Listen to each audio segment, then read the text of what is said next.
hillbillies are making their rounds. Small town whispers loud and clear. The sheriff shot the judge in his chambers chair. Sheriff got a secret he won't keep.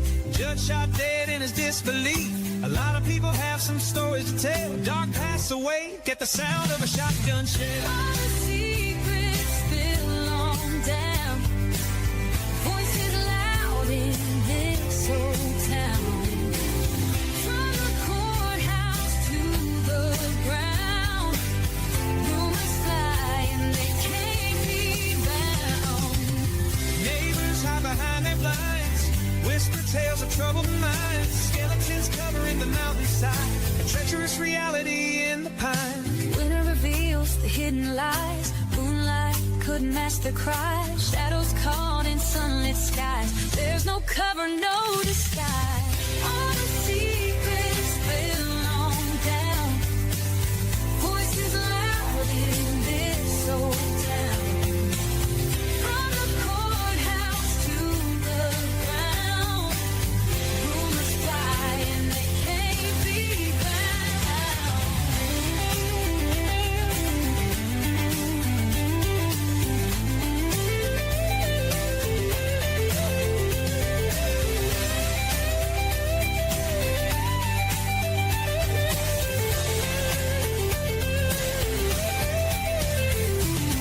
Winter reveals the hidden lie.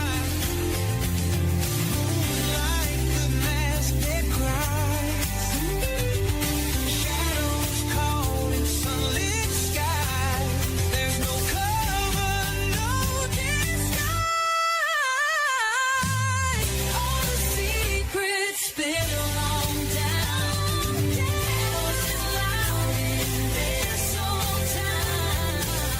From the courthouse to the ground. Rumors fly and they can't be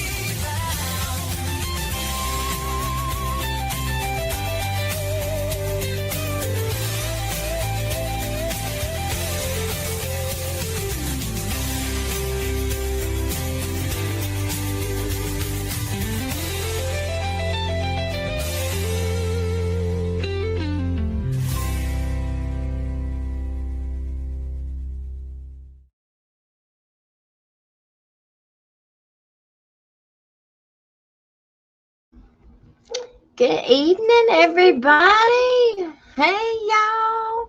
How is everybody? Come on in. Come on in. Welcome to the show. My name is Elizabeth, and this is Hillbilly Crime.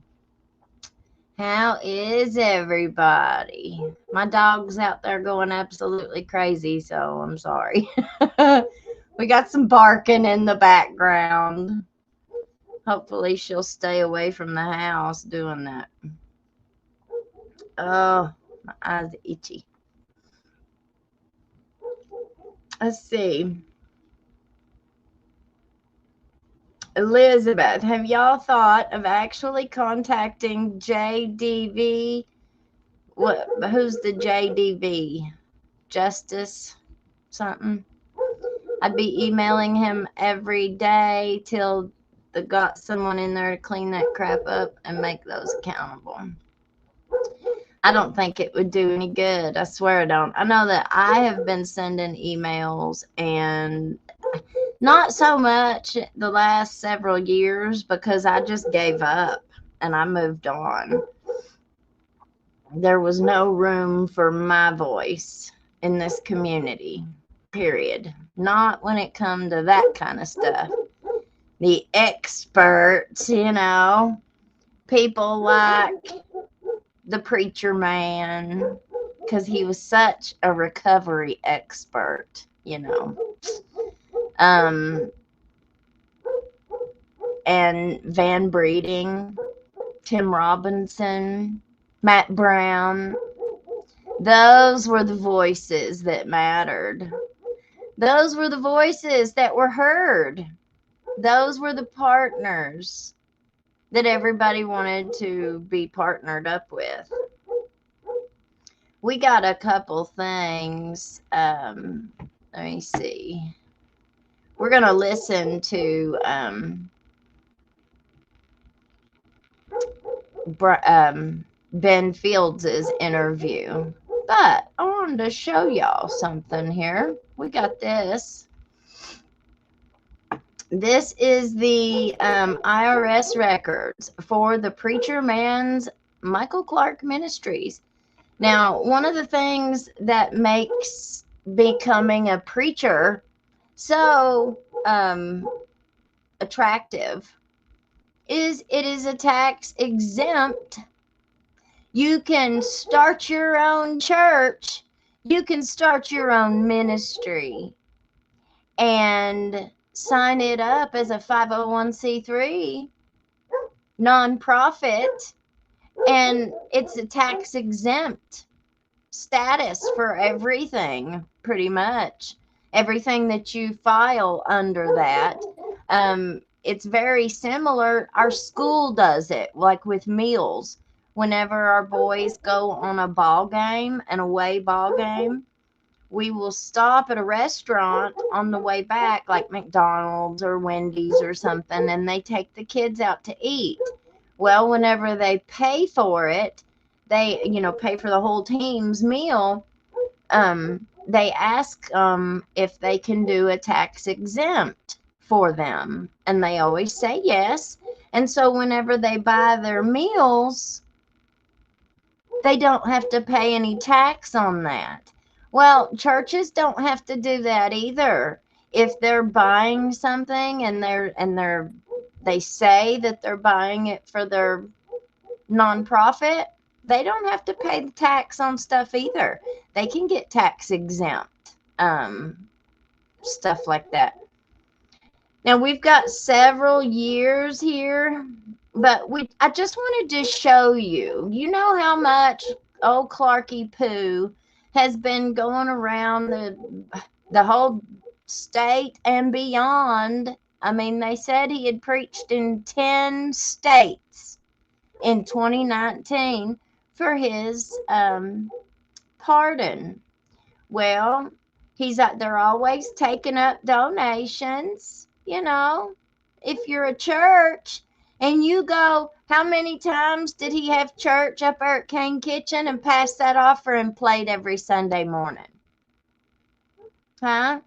How much do you think?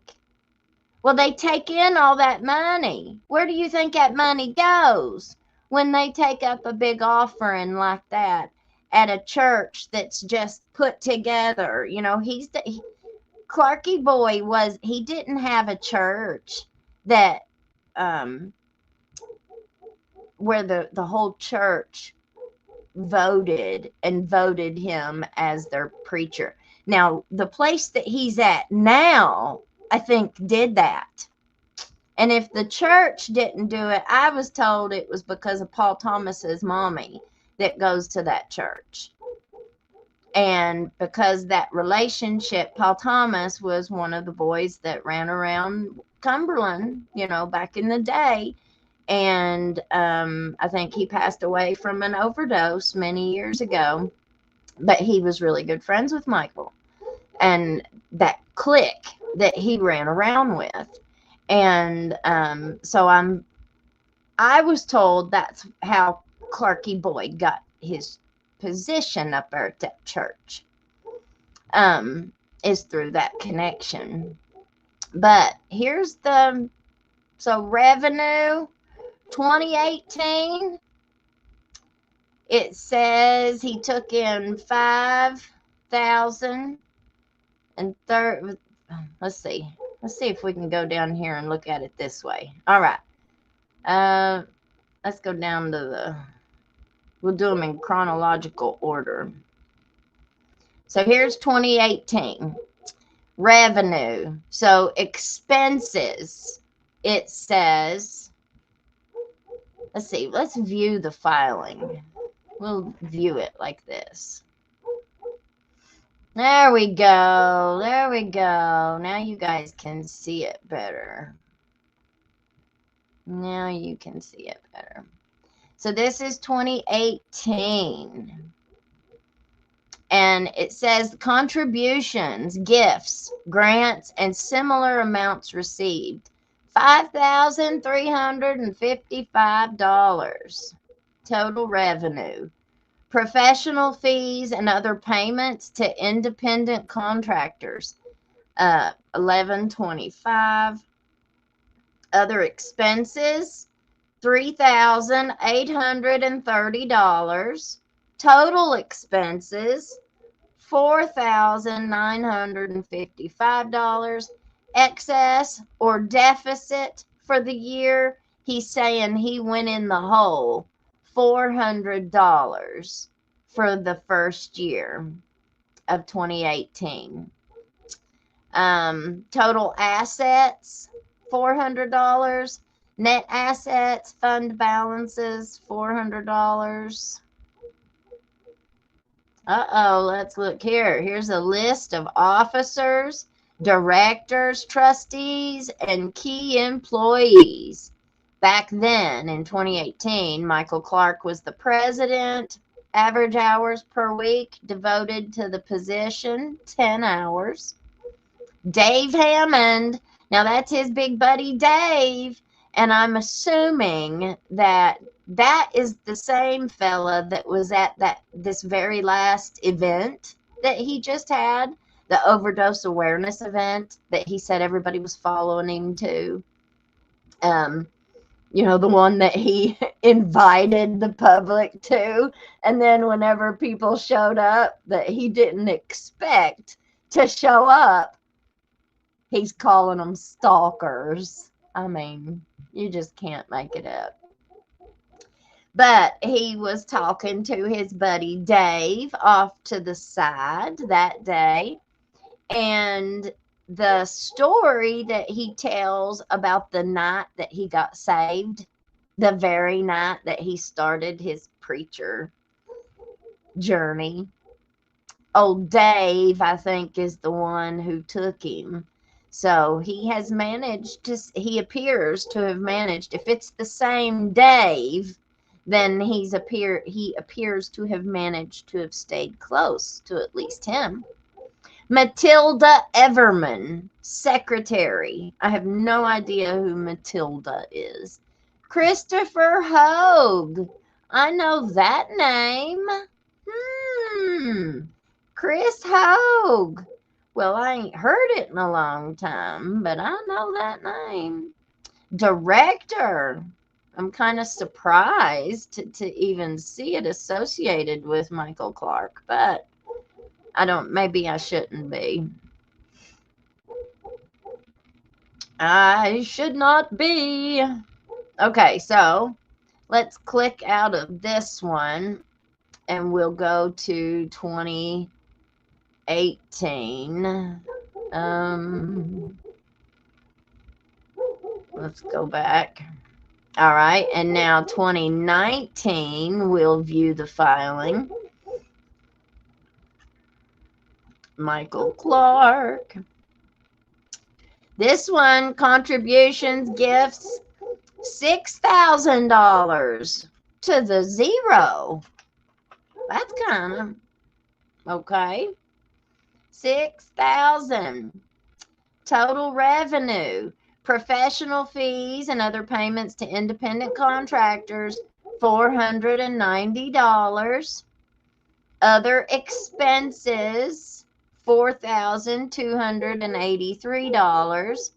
Total expenses, $4,773. I guess I should have went down further on that other one so that way we could see what the expenses were used for. But that's okay. Let's see. Excess or deficit for the year. So this year he had a deficit of $1,227. He was in the hole. Net assets or fund balances at the beginning of the year. So he's saying he had $400. Oh, he wasn't. A deficit is in the hole. But I don't know if maybe he didn't understand what the word deficit means, or if I don't understand what it means on my tax form. which is very possible because I don't know squat. But I do know what revenue is, and I know what expenses are. I know what it should look like. Okay. Net assets or fund balances at the end of the year, 1627. So that means that's what he's got. Okay. At the end of the year. Maybe I read that wrong. Where did I read that? Where did I see that? I think I got it mixed up here. Net assets or fund balance. So he had a balance in the positives of 1627. Where did I see the going in the hole? Deficit. There it is. Excess or deficit for the year. A deficit means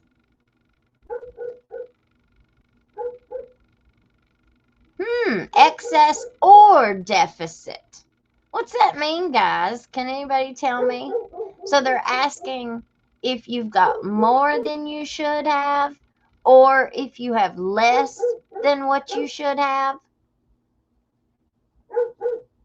A deficit will be in parentheses, Miss Elizabeth. Thank you, you guys. I love our show. I love this. When I put something up that I don't know, and I can just ask you guys, and somebody out there has the answer. Like, we are crowdsourcing this investigation. That's exactly what this show and this platform has allowed us to do. It's amazing. Absolutely amazing. I love it. All right. And I'm learning so much. I love to learn. I'm like a sponge. I like mommy. My mommy likes to read and learn too. Excess is money in his pocket. Yeah. Well, I just have a hard time. Whenever you first start, I'd say, you're not going to make a whole lot. But $5,000 for a year, that's not a whole lot of money. But the kind of money that they were making at ARC, and this is all the money that you were putting into your church. You know what I'm saying? I put my own money into everything of my own. Like, I invest so much money into myself and into my business and into making it better. I don't just take as little money as possible and scoot by. Like, I'm constantly reinvesting my money into building my business and making it bigger and making it better. And so it's just surprising to me that if I was making as much money as what they were making at ARC back then, I know now they're not making no money. He's not even working for ARC anymore, I don't think. He could, though, as an independent contractor, he could be a speaker for ARC and still work and get paid, for each individual event that he does. He could do that. I don't know if he does or not, but he could. And as a preacher with a 501c3 like this, where he's got a ministries, he actually has a nonprofit. It allows him, all kinds of benefits that maybe somebody else might not have. And it's all they have to do is say they're a preacher. All they got to do is go preach. And, preaching is a real easy thing to kind of fake. I'm not saying fake, but yes, I am saying fake. All they got to do is be able to read out of the Bible and copy what they hear somebody else say. And I don't know why everybody's got such a problem with calling out false prophets and people who are taking advantage of the community members. Like, this isn't just about calling out somebody who's a false profiting. That's not what this is about. Really, it ain't. It's about that he placed himself into a group of men who have been taking advantage of not just women, but they've been taking advantage of men too. They created a human trafficking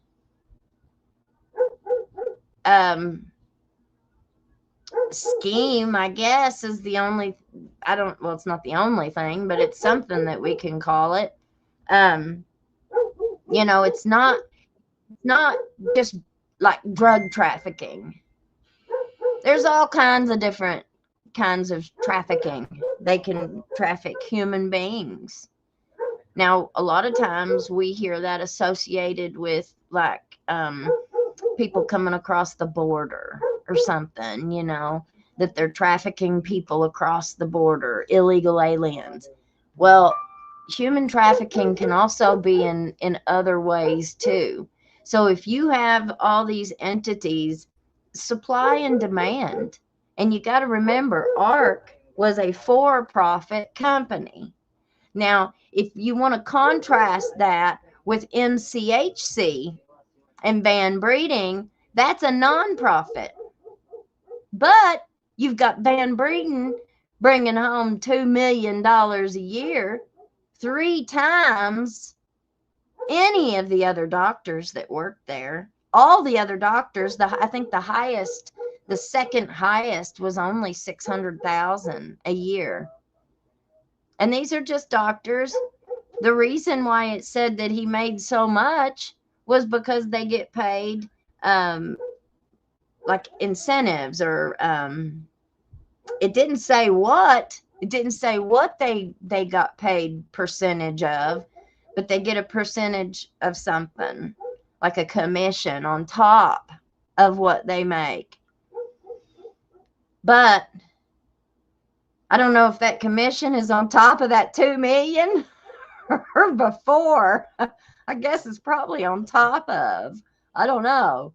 It'd be nice to know though. And then you add in all of the extras and all of the, the additionals. And honey, we're talking some major, major money. I say it every single show, and I'm not going to quit saying it. This Eastern Kentucky is the white collar crime capital of the world. Don't even start.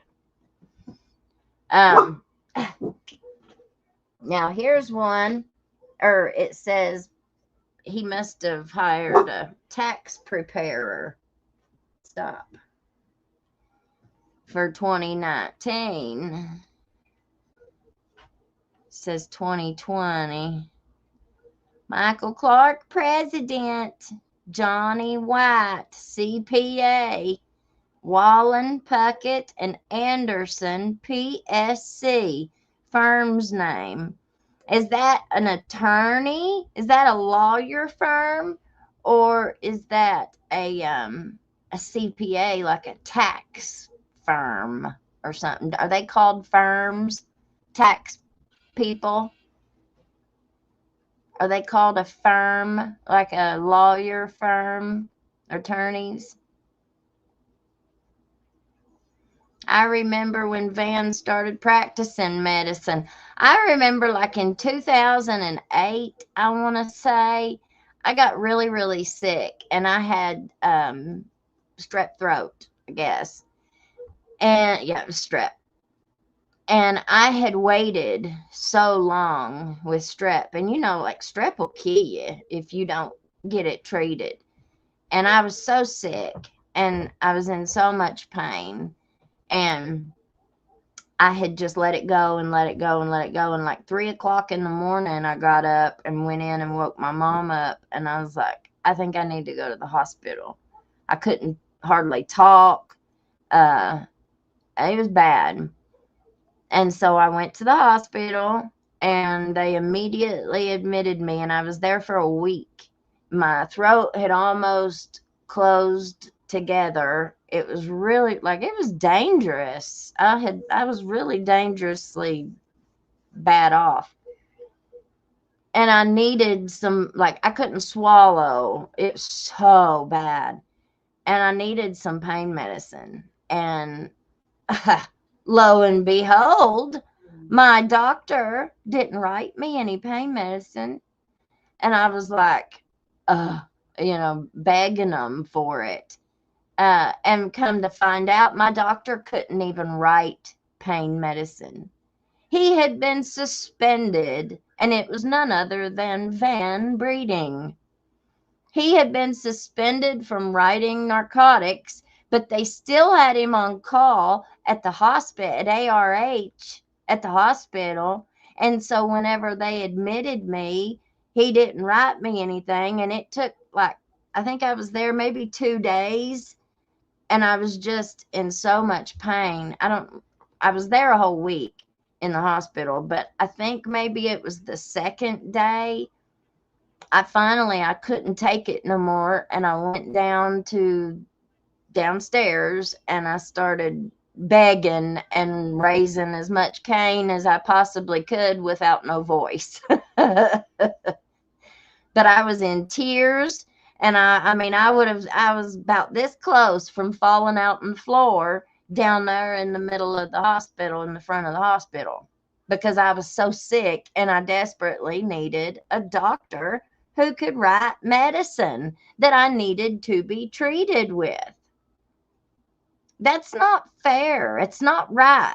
They shouldn't put old Breeden on cases when he can't write medicine that people need to be treated with. Because you know what ends up happening? He sees them and he bills them. And then they have to leave him and go see somebody else because he can't treat them. He can't write them what they need.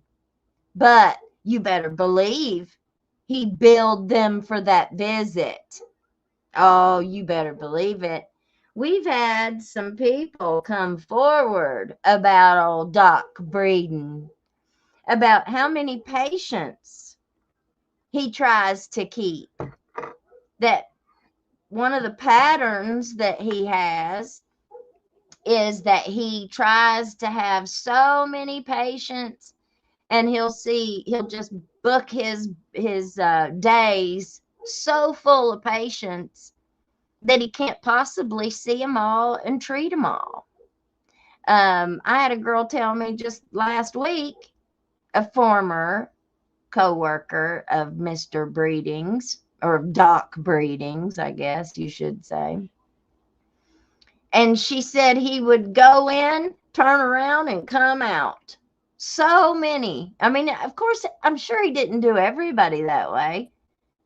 But I call it filler clients, filler patients. So you've got some that you would end up seeing for a longer period of time that maybe have more complicated medical problems. But from what she said, he would just walk in, say hi, turn around, and walk out. And then one of the things that a lot of them were very familiar and aware of that he allegedly liked to do for a long time. This is long time practice now, y'all. This ain't something that just happened here or there. No. This is long time practice. So if you had any kind of investigators worth their salt, they could go in and blow this stuff through the roof. There's proof out the yin yang of all of it. All they got to do is pull the records. Well, we know that they filed or they served search warrants at MCHC, and several other places and neighboring counties. They served search warrants that I know of for Van breeding, Matt breeding, and supposedly Jerome Hatton.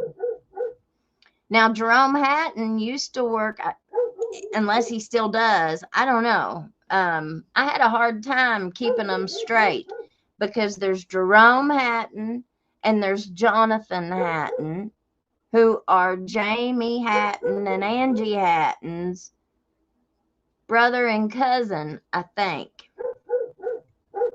But regardless, they're all related. They're everyone related. And, you know, they keep it in the family. Keep it in the family. So Jerome Hatton, I think, worked at the funeral home, at the Everidge Funeral Home down in Whitesburg, which is right next door. Guess it, guess it, guess it. Oh, let me get down here and use it.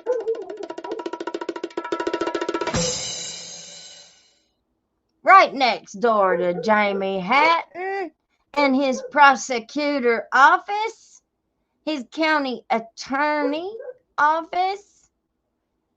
Jamie Hatton, you know, the one that sits in on every single fiscal court meeting. You'd think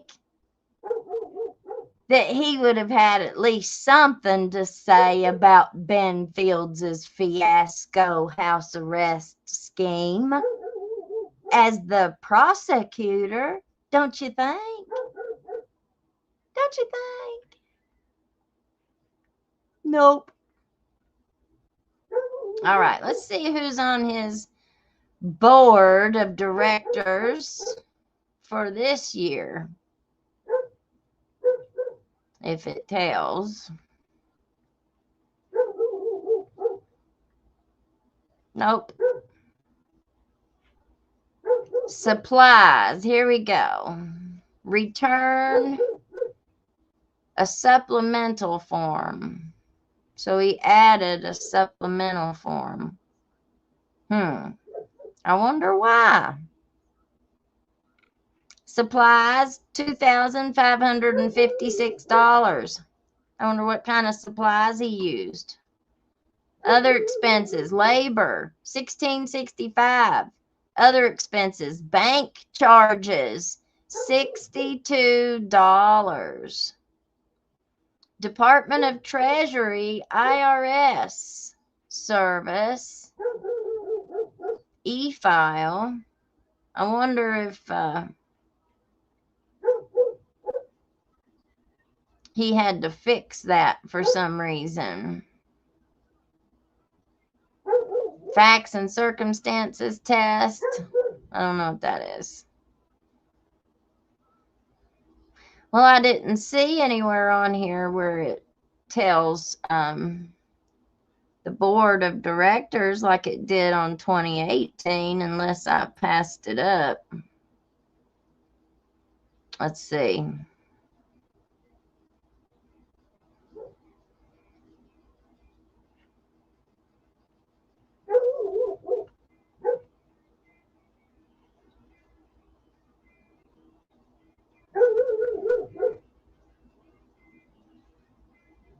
Public support. I guess that's for the 2 years combined. Reason for public charity status.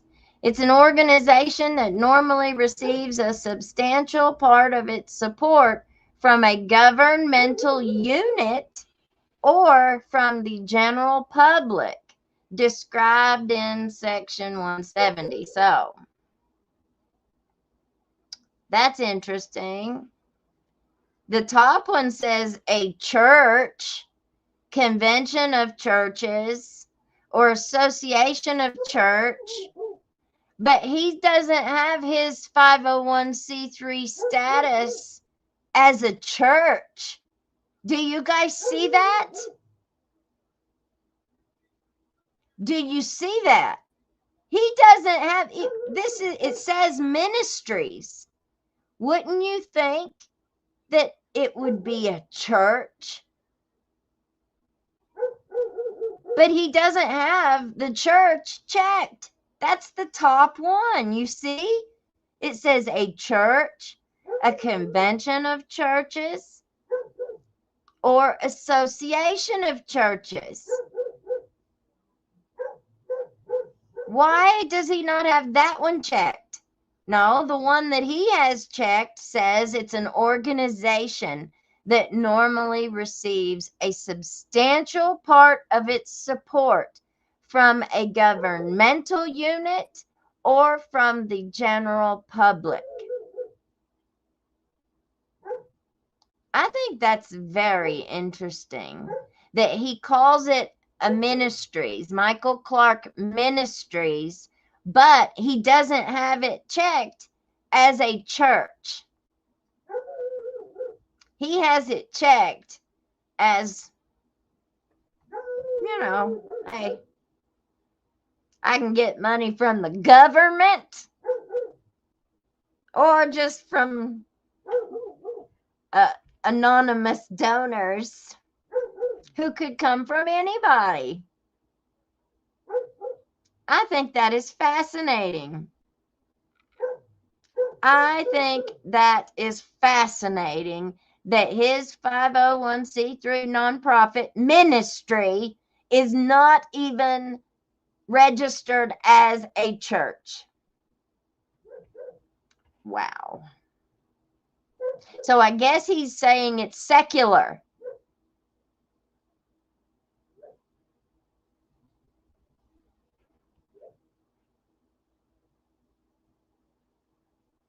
I guess he's meaning that his ministry is secular. Is that even possible?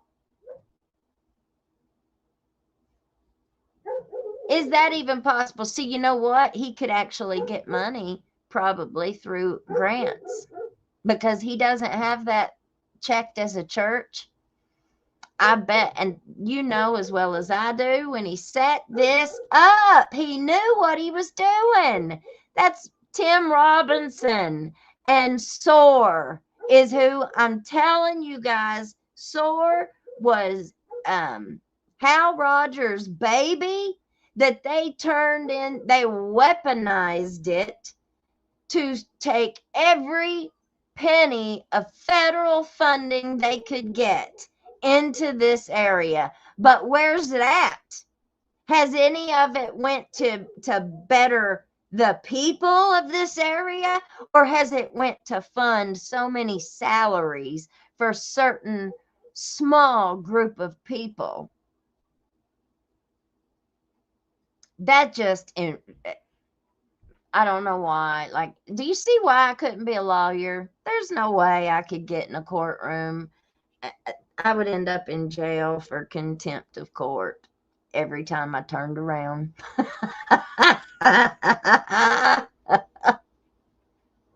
Every time I turned around.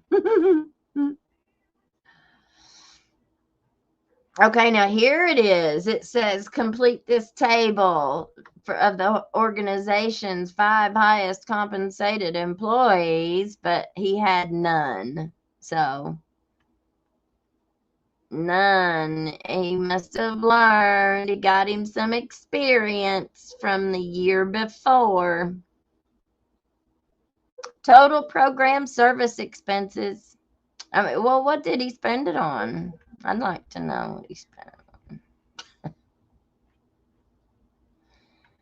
All right. And so that's 2019. 2020. He's gotten a little bit more and a little bit more every year. All right, $7,194 this time. Other expenses. Look, he's learning. $6,147. Those were his expenses. So that just left him with $1,047. End of year. So he ended his year with $2,674. So that shows right there that he was able to even save some money through the year. It only cost him, what, about $5,000 for the whole year. But I don't know whether I'm supposed to call it a church or not. It's not registered as a church.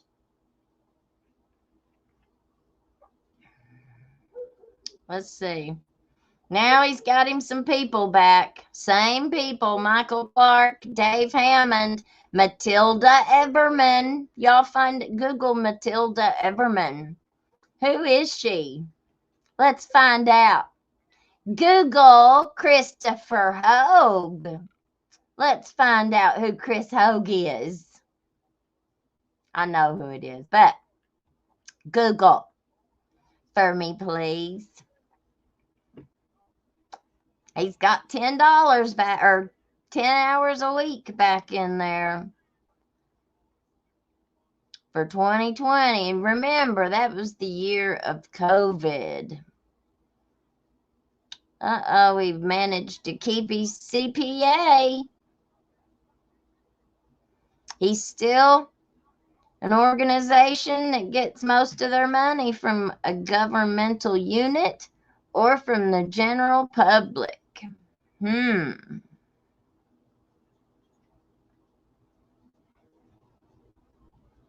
Gifts, 5,355, 6,000, 27,000.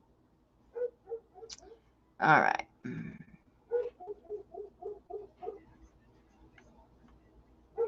$2021. He only made $3,947. Other expenses were $4,592.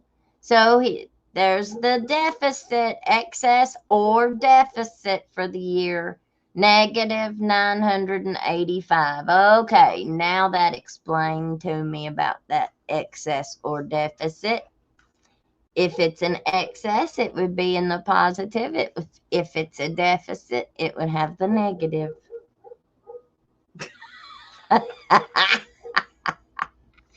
The easiest explanation is usually the correct one.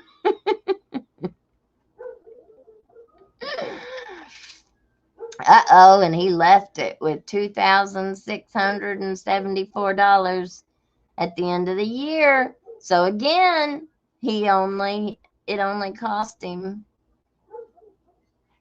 about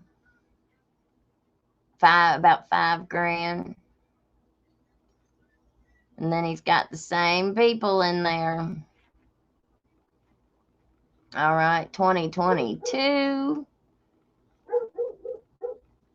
Didn't do so hot on 2022. $2,227. That's all. Now, where this is not a church, is he supposed to be claiming all the donations that he takes up at his church on church services on Sunday mornings? This is a ministry, but it's not registered as a church. See, isn't that deceptive? Doesn't that show you deception? That it's a Michael Clark Ministries, but it's not registered as a church. It's registered to where it can take government money and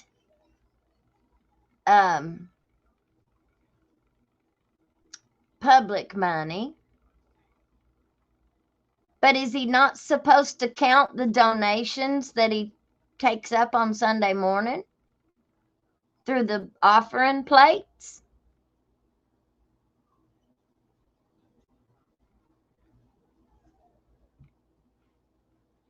Well, I mean, I'm asking. Like, it seems to me like they're trying to get around, which I mean is exactly what I expected. It's exactly what I expect all of them to do. Pull the IRS records for every bit of it. Old Matt Brown and all of his little projects. I want to pull the IRS tickets on all those programs. I want to pull the IRS tickets on all of them stuff. If we can't get a forensic accountant, we'll just become one. We'll learn what we have to do it ourselves. I've learned how to do everything else myself. I can learn how to do that too. He never filed he never filed taxes for Rooted Church, ever. He was never part of Rooted Church. He started preaching at the Cane Kitchen after his wife's parents kicked him out. He stole her from her husband at her own daddy's church.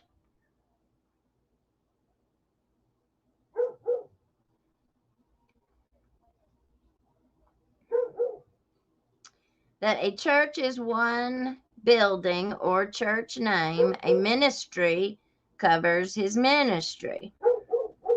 I saw that, but I don't really know what that means. I mean, I understand what the word church is, but we're talking about a nonprofit status here. Ministry would cover, I understand what you're saying. Yes, ministry would cover everything, not just within the church. See, he doesn't have a church. He didn't have a church. The Rooted Church that's a great big mega church in like Louisville and Lexington. They're like a chain. The Rooted Church is like a chain. And he impressed somebody from the Rooted Church. I think it was the connection to the Attorney General, and I think it was the connection to Tim Robinson and ARC that was so attractive, right? And they thought that if they could get behind somebody like the preacher man, see, they were getting ready to put a whole ton of money. They were getting ready to buy this big church, this big building in Isom, which is on the other end of Letcher County. They had already picked it out. They were already working on it. And Judge Mullins was right in the thick of it all. I had several people tell me about how Judge Mullins was going around Whitesburg looking for a building back then, because they were all in this together. The court, ARC, all of them. It probably our fiscal court and all them too. I'm sure they were involved. They were all planning this big, huge partnership, I guess. You think those people didn't wonder why the hell Rooted Church pulled the rug right out from underneath all of them? Because they hired a private eye. They hired a private detective because they heard the rumors about Preacher Man. And they weren't about to stick all this money in their church, the Rooted Church. They had already put a couple banners and signs and stuff like that in the Cane Kitchen up behind him when he was preaching on Sunday morning. They had already started to get in bed with him. They had just climbed under the sheets. They had just climbed under the sheets, got all nice and comfy, started to seduce him. or maybe the other way around. He started to seduce them. And if you can just imagine, they smelled something funky.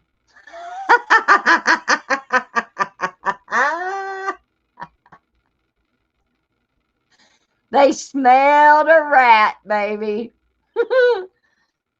And that old PI came down here to Letcher County and started digging. And the private investigator is who uncovered and unearthed the "it's waving at you" video. The PI is the one who found that. The private investigator.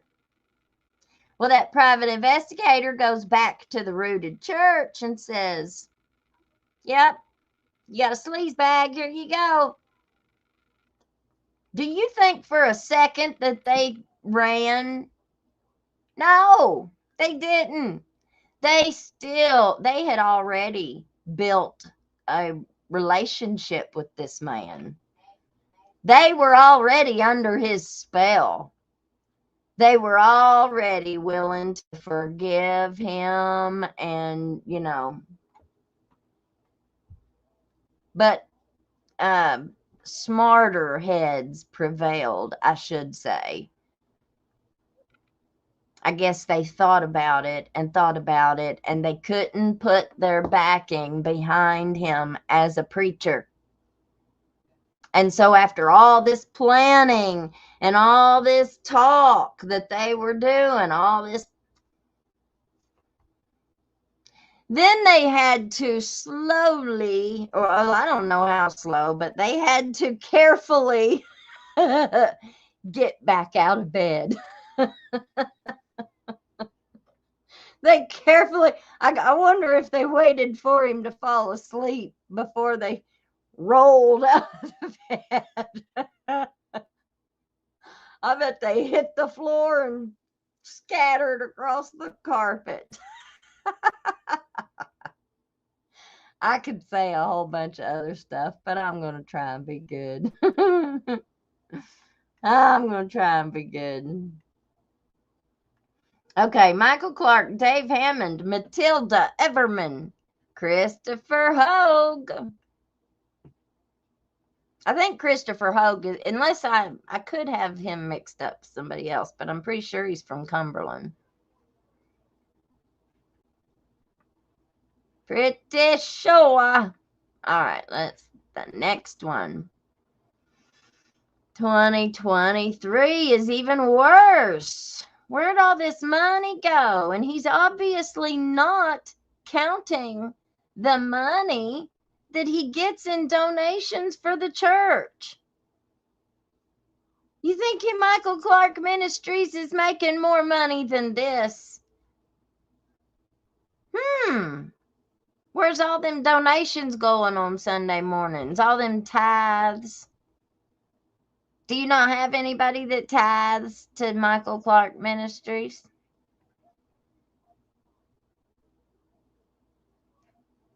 I wonder.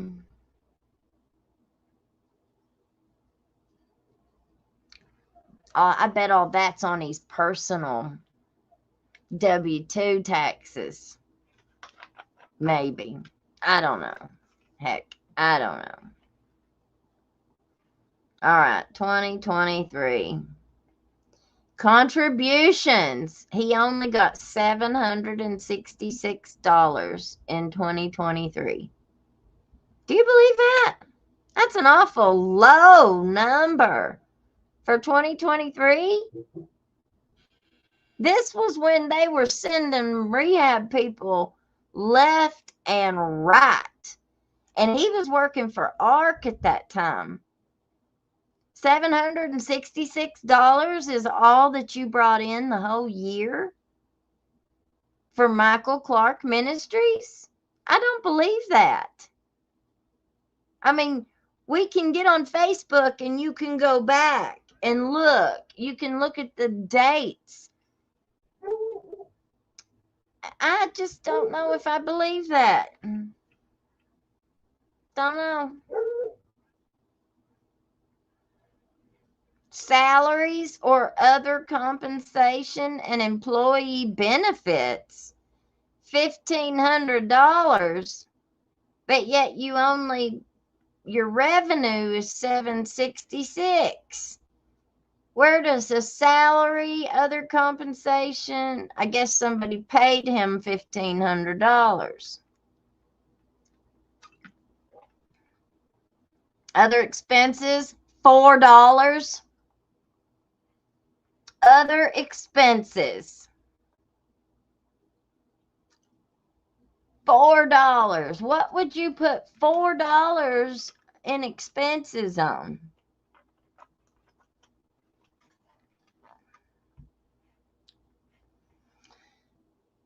Total expenses, $1,504.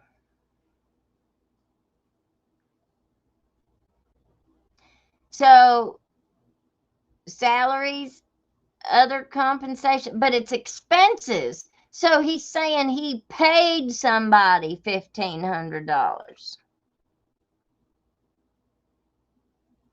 And then he paid somebody else $4, or for other expenses, he paid $4.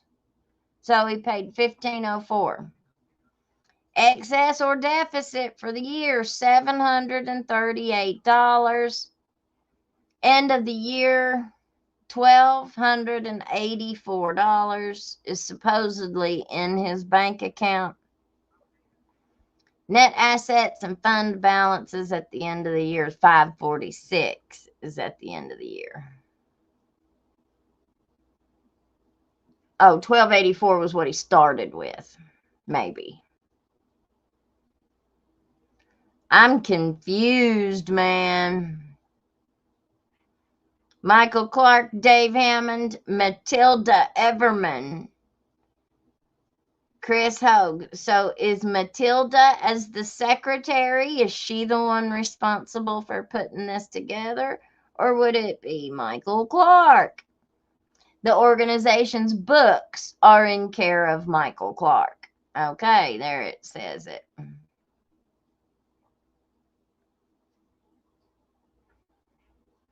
And there's nobody in there. JJ Tax Service. Jared Johnston. It's not a church, y'all. It's not a church.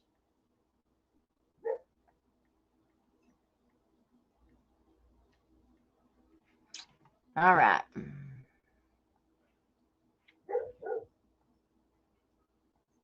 Okay, well, that is that part. So then let's pull up.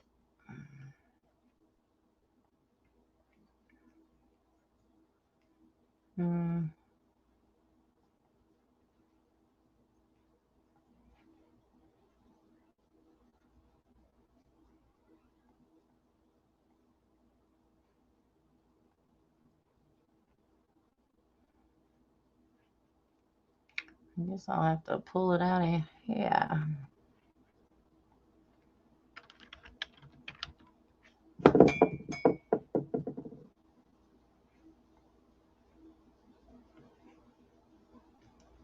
Okay.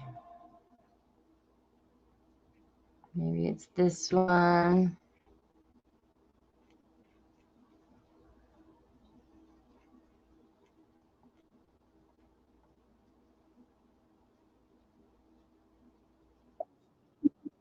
Nope. Wrong one. That was that one. Let's try this one. I thought I had it.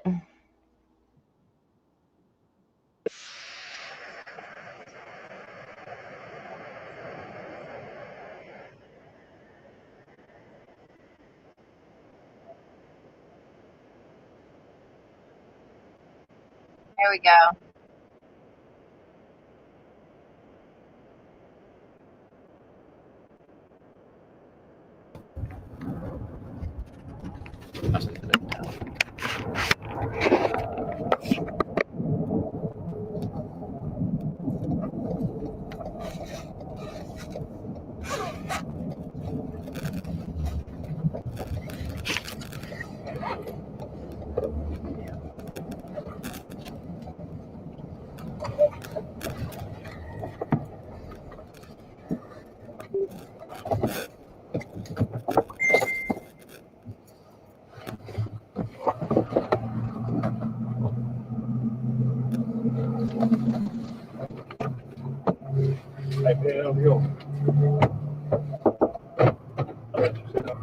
you have to sit in there.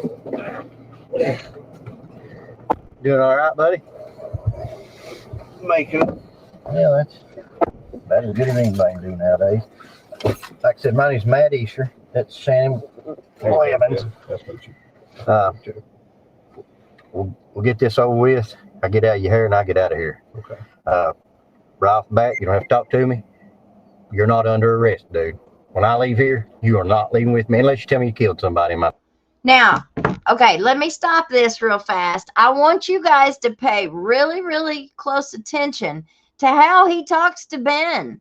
Now, we've sat here and we've listened to 3 interviews so far. We've listened to Sabrina's, we've listened to Jennifer's, and we listened to the 3rd female that was in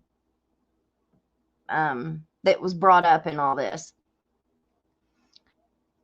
I got very upset, and I get upset every time I listen to those recordings because of the way that Matt Easter talks to them, how he asks the questions, how he I think it's criminal. I think he should be brought up on criminal charges for what he did, because there's no way that anybody can say that that is neglect or incompetence, because he is such an expert. He is such a high level investigator and detective that he knows better. He knows better, and he knew exactly what he was doing. He knew exactly what he was doing. Now, you already heard how he talked to Ben right there. He was very forceful. I want you to know, man, when I leave here, you ain't going with me, man. You're not getting arrested no matter what it is you say. Now, I'm going to get real upset on this interview too, and I'm going to try my best not to stop it. I'm going to try really, really, really hard. You know I'm not going to be able to do it, but I'm going to try. Now, we know what the read technique is. We know that police are supposed to be buddy-buddy. They're supposed to build a rapport with their suspect. He's not talking to this guy as a suspect. I believe that this was staged. I believe that this was pre-planned from the beginning, that as long as Ben takes the fall, as long as they've got Ben, then they're not going to investigate anybody else. You're going to hear he tries to lie at the beginning, but Matt Easter here gives him, he throws him a curveball, or not a curveball. He throws it right down the plate at him. He tells him what to say.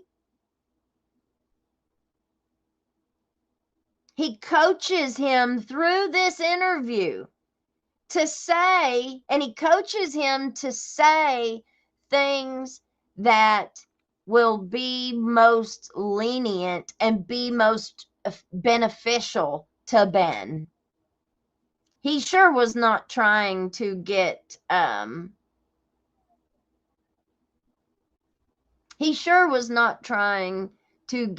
as many criminal charges as he could out of him. Nope. But here we go. I'd have to do something. Other than that, I'm heading out here and you're not, okay? Just want to get some information and just pretty much get your side of the story, man, because every story's got 2 sides. So, Yeah, they do, buddy. Yeah, they do.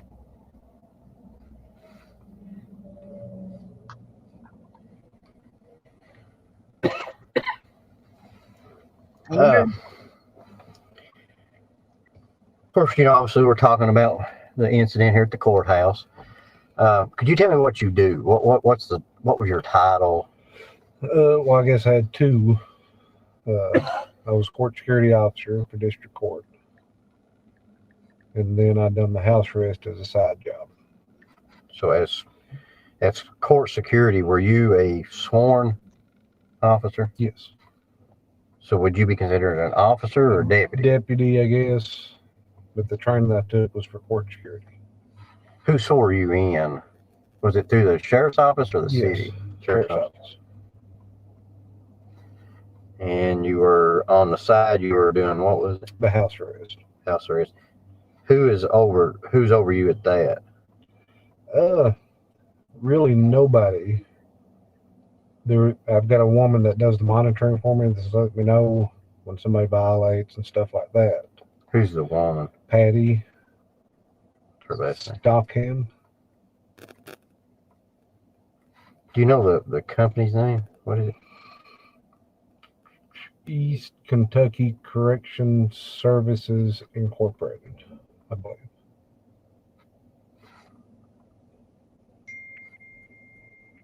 Now, under the court security, were you were paid? Is that a paid job? Yes. The house arrest, was that a paid job? Yes. Yeah, the money I got from it was what people paid for their house arrest. And who pays you? The people on house arrest. They pay me. Explain to me from the get-go. Let's just say, Okay. let's say somebody gets out here and gets a DUI. And they go to jail. They get a house arrest Because bond. I don't understand this. They get if they have a house arrest bond, then the hookup fee I charged them was $150, and that covered the hookup in the first 7 days. Then it was $85 a week after that. How much? 85. 85 a week. Yep. So you charge that person that got out of jail that amount. Yes. And then what do you do with that money? Every week I would deposit it into the main company's account.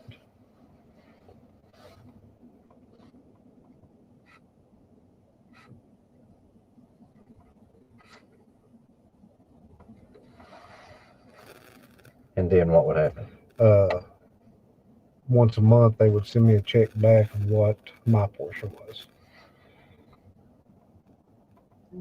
So they would pay you. I guess. Long way around. Did you take some money anytime, like the 85 or the 150, and you just keep that without depositing No. it?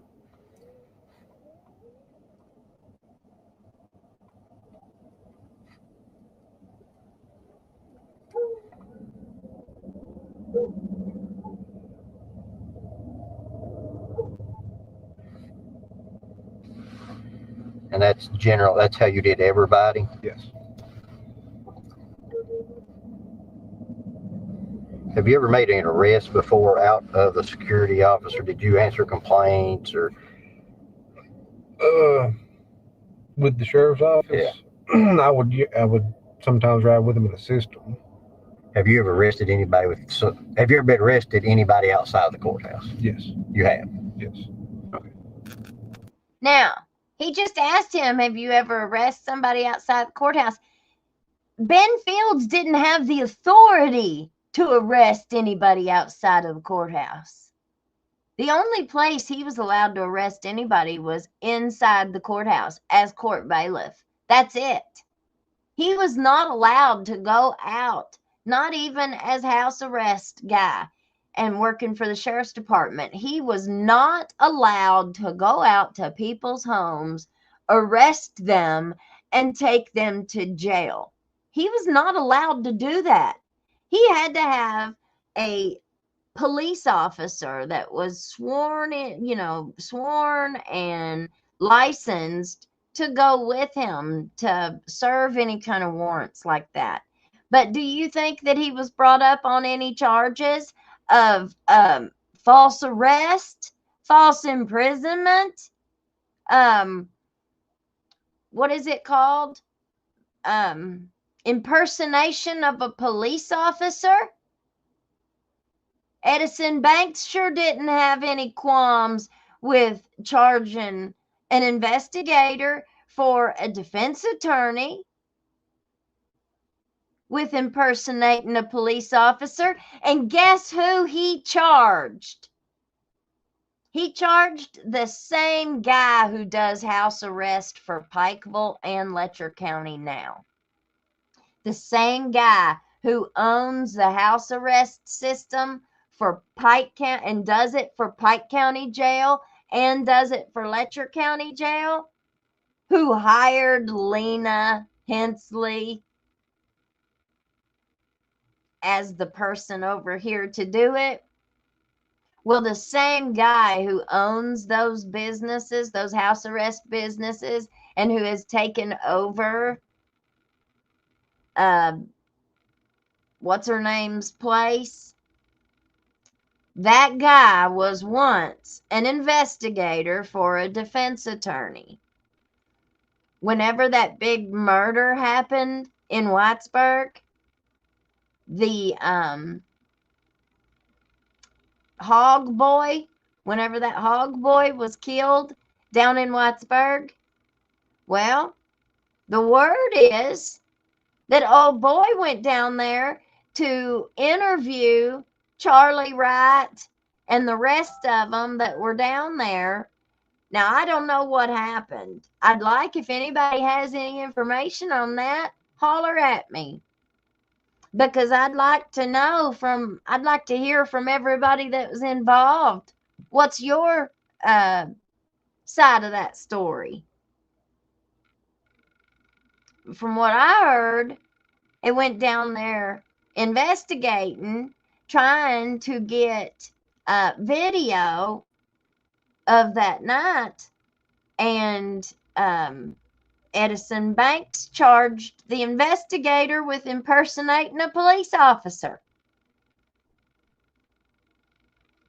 Caused all kinds of from what I heard, there's a lot of serious boo-boos was going on with that case. A lot of bad things happened in that case. Now, I don't know what happened, but I do know that Edison Banks was a snake. He was a scumbucket. He really was a scumbag as a prosecutor. But what else is new? What else is new? He was in good company, wasn't he? He had a whole lot worse than he was right around him, made him look better.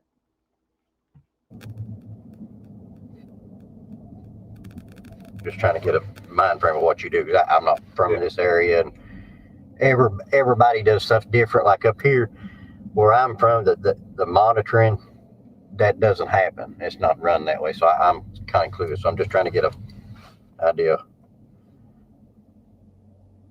They all did. So these people that get out and they come to you and they're on this monitoring, are you, and like where I'm from, they get a set of conditions, like you can't go to this place or you can't do this. Are you the overseer of that too?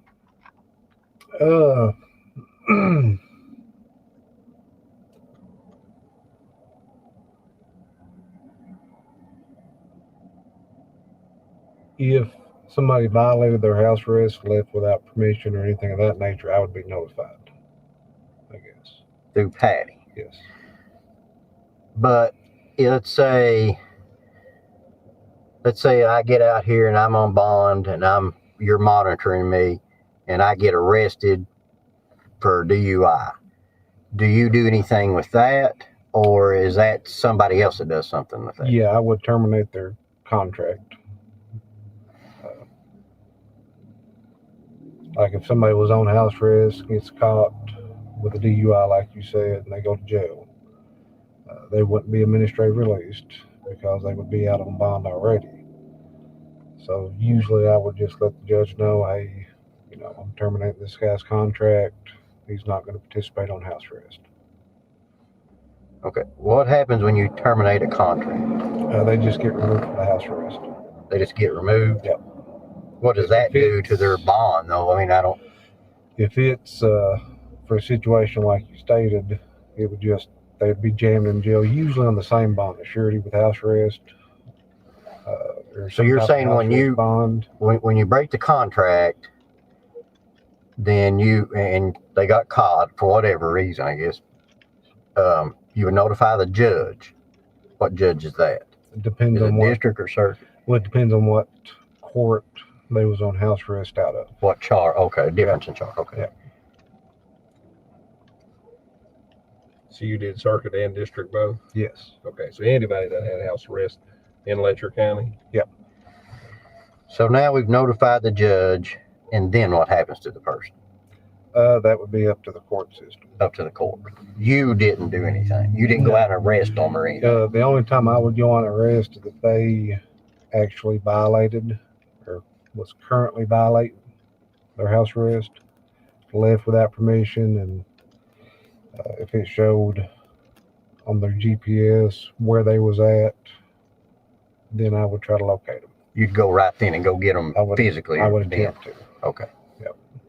And that's only if they were outside of the area, you would go try to go find them. Yes. But if they were getting caught for something else, that was all up to the judge. Yes. Like if they had. And why would he be going out and looking for these people and trying to find them?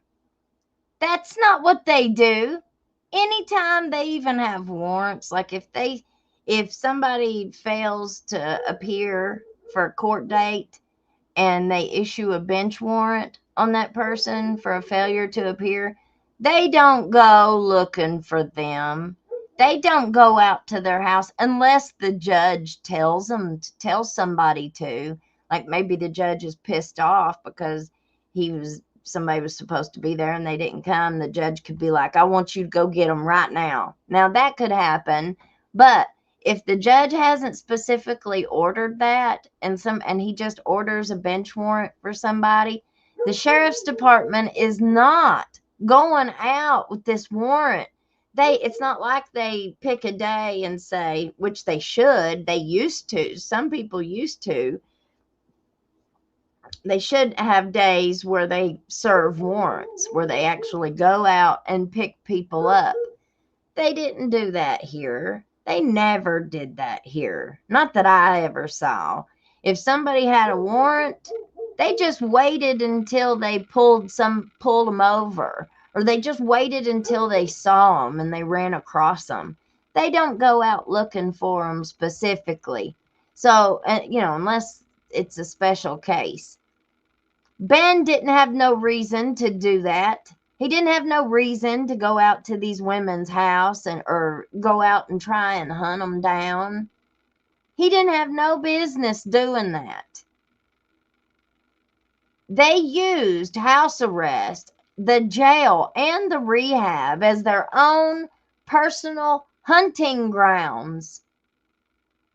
That jail was a sex dungeon where these women were absolutely blackmailed, extorted, and forced into this cycle of trafficking. You mark my words, RICO will happen. If I have to run for the governor myself, I swear, if I did it myself, if I ran and I actually won, honey, I'd be putting everybody in prison. I'd have so many investigations initiated, and we would be cleaning house from the top to the bottom, and I'd get rid of everybody. Everybody. They ain't nobody staying, not even the cook. Not even the cook, baby. And if they got permission, let's say, to go to a doctor's appointment, and during that process, like you said, they get picked up for a DUI or something of that nature, once they made it at the jail, I'd terminate their contract, cut their bracelet off, and then their bond would be set by the judge. But did you ever have to go get any kind of paperwork if the judge was not there or anything? If somebody cut their bracelet off, which is what happened a lot of times, I'd have to go get a warrant for escape. If they cut their bracelet off. If they cut their bracelet off. If they didn't, then you would just get them at the jail and take it off. Yes. Yeah, if they got arrested without cutting their bracelet off, I just cut the bracelet off at the jail. And I don't know how these bracelets work when you're talking about cutting them off. They've got a rubber band, I guess, hard plastic band that goes around, and I would cut that actual band. Okay, so let's say I'm, like I said, I'm ignorant to this. So I'm the guy that gets out. I come meet you. You give me one of those. Where do you put that? On your ankle. Okay. And once it's secured there, I can't take that off. You can, but you're going to have to cut it or break it off, which would violate your house arrest. So once you snap that on, is it snaps or how does it buckles or? I've actually got one in my truck if you want to see it. I will wait here in just a second. You'll show me how to do that because I have never seen one. So once you put it on that person, they can't get it off unless they cut it. Exactly. Okay. Can't they just, like I said, layman's term here, can't they just turn it off? No. How does that work? Once it's turned on, it's on until the company turns it off. And I have to request it to be turned off. Usually somebody getting off house arrest, I'll go ahead and tell them, deactivate this person. They're coming in at this time to be took off. So I come in there, you put one of those bracelets on. How do you turn that on? It's got a button on top. So you hit that button. Yeah. And they can't turn that button off. Nope. Once it's turned down, only the company can. We lease the equipment from.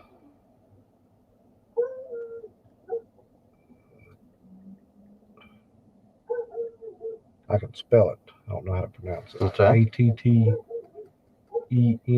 I think. ATTENTI. I think so. Now, do you call that company, the ATT company? We'll I say. usually call Patty, and then she'll contact that company, Okay. and then they'll deactivate it.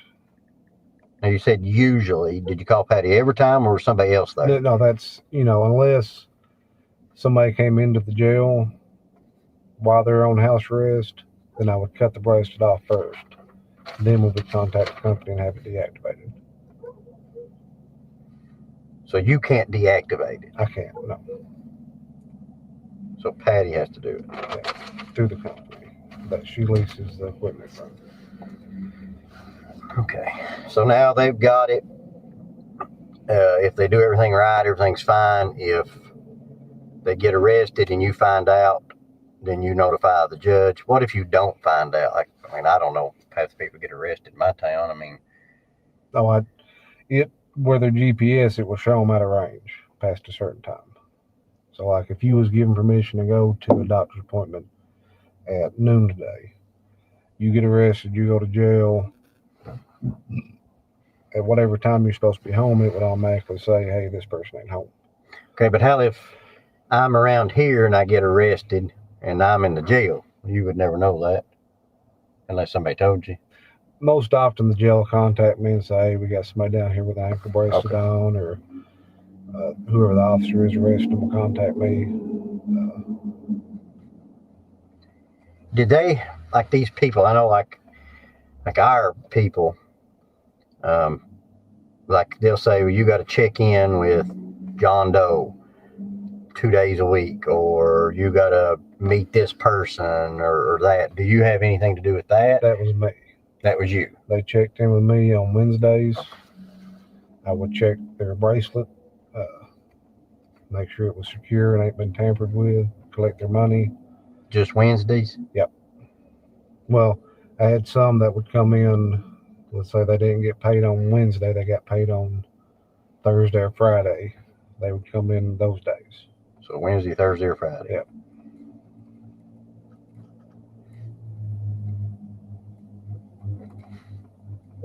Depending on when they paid you. Paid the fee, right? Yeah. Did they write checks or cash, or how did they pay you? Usually cash is how they pay. I've had a few that I would accept checks from. But usually I make everybody pay cash, and I drive my receipt out. Cash. Okay. Is that other than when they were supposed to be checking in with you on those days? What was the purpose of them checking in with you? To pay for their weekly. They have to pay when they pay on Wednesday. They're paying for that Wednesday to the following Wednesday. They pay in advance, so they pay a week in advance. Is that the only reason they would? Well, different reasons. Check their bracelet, make sure it ain't been tampered with.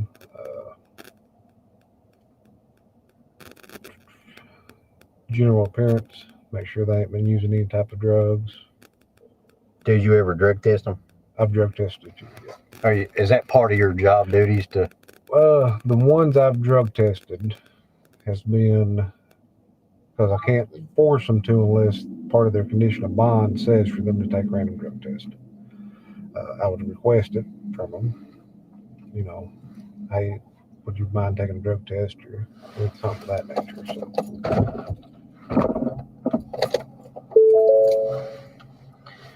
So, if the courts didn't award it, tell them that you got to do a drug test, you might monitor their drug usage. I would request it. Didn't. And I would tell them you don't have to take the drug test, but I'm going to, What happens if they don't? You know damn well he didn't say, no, you don't have to take this drug test, but I want you to take it. And if you don't take it, I'm going to tell the judge. Well, if this was somebody who was on house arrest from Judge Mullins's court, then they wouldn't necessarily have a order to be drug tested like the people in drug court. If they're in drug court, remember they have no access to a lawyer. They have no rights. They have nothing. They are at the mercy of the court and whoever is a supervisor in that and has authority, from Judge Kraft. Basically, we see that Ben Fields did not have the authority to arrest anybody outside of the courthouse. But did that stop him? No. Do you think Judge Kraft and Judge Mullins knew that he was going out arresting people and bringing them back to the jail? I'd say he did. Or I'd say they did. They also were very aware that he should not be arresting anybody himself outside of the courthouse. You think anybody told him that? You think anybody reminded him? No. Hell no. They probably sent him out there. This to the judge that I requested a drug test and you denied it. What happens if they don't? I don't think I ever had one not submit to a drug test. I would just tell the judge, let it, then it's up to him.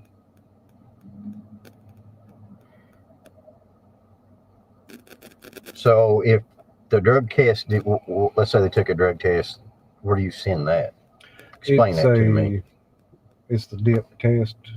You just, So he just took it upon himself. So even though there was not a drug test ordered, he just took it upon himself to grab. So I'm assuming they must have a whole bunch of drug testing cups in the jail. I bet they do. Do you think he was using the jail's drug testing cups to test these people? You think? Who pays for those, wonder? Who pays for the drug testing samples? Or the cups, the dip cups.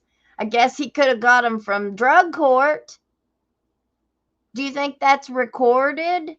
How many of those he uses and who he has made test?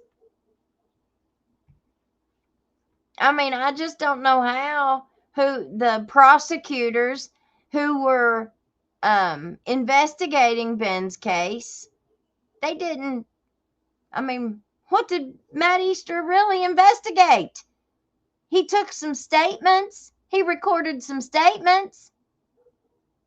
But even when you go back through the report, I mean, he writes the report, based off of what was said in the interviews. But he don't do no damn investigation.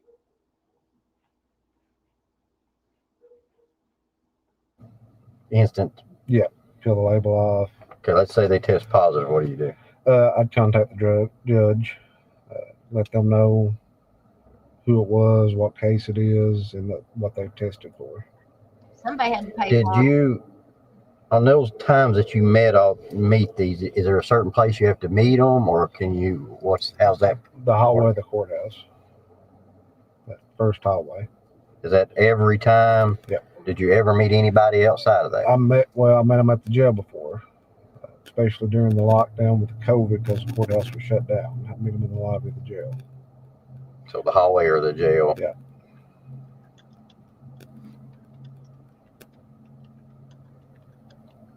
Does the sheriff's office provide you a phone or any way to communicate with these people? Or No. How do you communicate with them? My personal cell phone.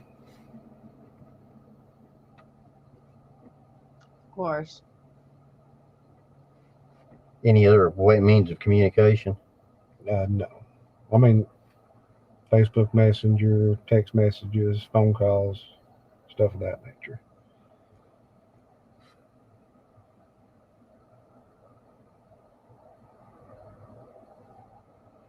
So some different people for different things, or? Yeah, some people don't have cellular service at their residence, so they would message me on Facebook or call me on Facebook.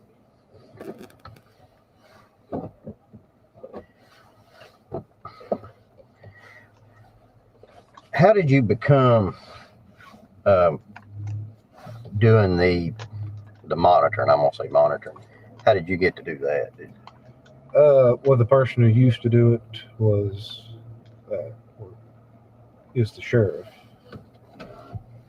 He done it before he ran and became sheriff, so he didn't want to do it no more. So I took that job over also when I started with the sheriff's office. How long have you been started with the sheriff's office? 2019, January 6th. When did you start the monitoring company? Same time. Sometime it might have been about the middle of December. Between the middle of December and the 1st of January, I think. Which one did you start first? Do you remember? I would say technically the house arrest part of it. I think I was doing about the middle of December. During the transition, I had to take all the stuff to be hired on at the sheriff's office, and that didn't become official until the January. And the new sheriff took over. So the company just gives you how many of these monitor ankle bracelets? So you just I'll call them and say I need 5 bracelets ordered. They'll send me 5 more, and then if they end up with too many not in use, I mail them back to them, and then when I need more, they send me more back. Who do you do that with? Patty usually coordinates all that. I'll just tell her, hey, order me 10 boxes. As far as the monitoring company, do you ever deal with anybody other than Patty? Usually not. I don't. Do you remember anybody else that you might? No.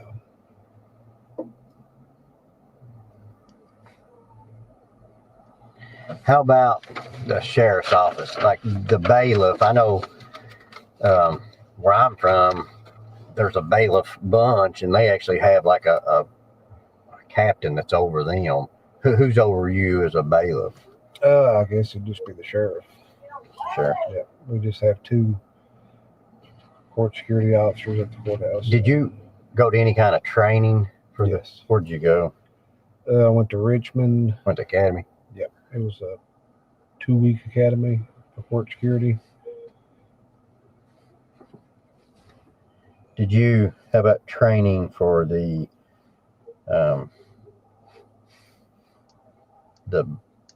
monitoring? No. Other than just being, told how to put the bracelet on,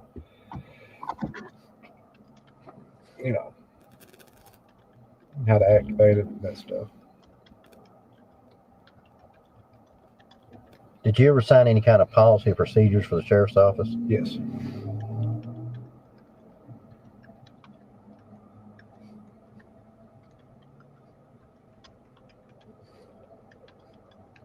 How about the monitoring company? Not that I can think of.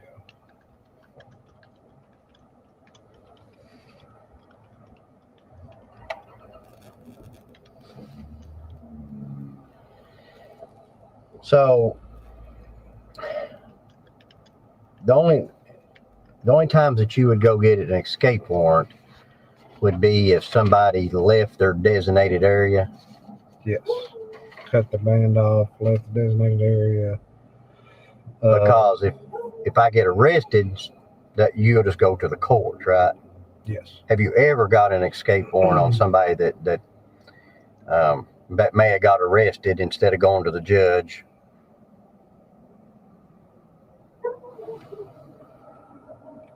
No, usually if they got arrested, they was allowed to be out. That's why they got. So no time did you ever get an escape warrant on anybody that violated their bond conditions because of an arrest or any other bond condition? No. So the escape charge was for violating the bond condition of where you're not supposed to leave or you're supposed to be here or there. I'm trying to understand how that works. The escape would be leaving without permission for something other than, if we have somebody, we've had them before, go from their residence to the ER at the hospital. I'm not going to charge that person with escape. I understand that. But if they left their residence at 2:00 in the morning and went 5 miles down the road to their buddy's house for a while and then came back, that would be an escape. I'd like to know how many men he charged with escape, wouldn't you? How many of the men did they charge with escape? It looks to me like certain ones were like teachers' pets. Certain ones got away with anything. The other ones that were picked on or weren't liked got the abuse, while the others, the pets, got all the treats. Okay, so do you have like a computer system you get on and log on and watch these monitors, or how does that work? How does that system work? Patty watches I guess she gets alerts of who violates. So does the court tell you where they can go, or Patty? They tell me usually. Patty didn't do a And damn then how does thing. Patty know? I will tell Patty. Okay, so I'm now out on bond. You've got that on my leg. You've turned the power on. Patty didn't do a damn thing but go shopping and live in that big fancy mansion that they live in. Patty didn't do a damn thing. She let Ben and everybody else that worked for them, for their county, they just hired somebody and let them do all the work. I guarantee you she sat on her ass and didn't do a damn thing until somebody needed something, and then they'd call her and then she'd do whatever. But I guarantee you she didn't do nothing. At least I'm speculating. It's my opinion. Maybe she worked her little fingers to the bone. You think she did? You think Patty worked her little fingers to the bone? You think she's feeding orphans and the homeless? Is she a saint? The court has said, all right, Matt, you can only go here, there, or there.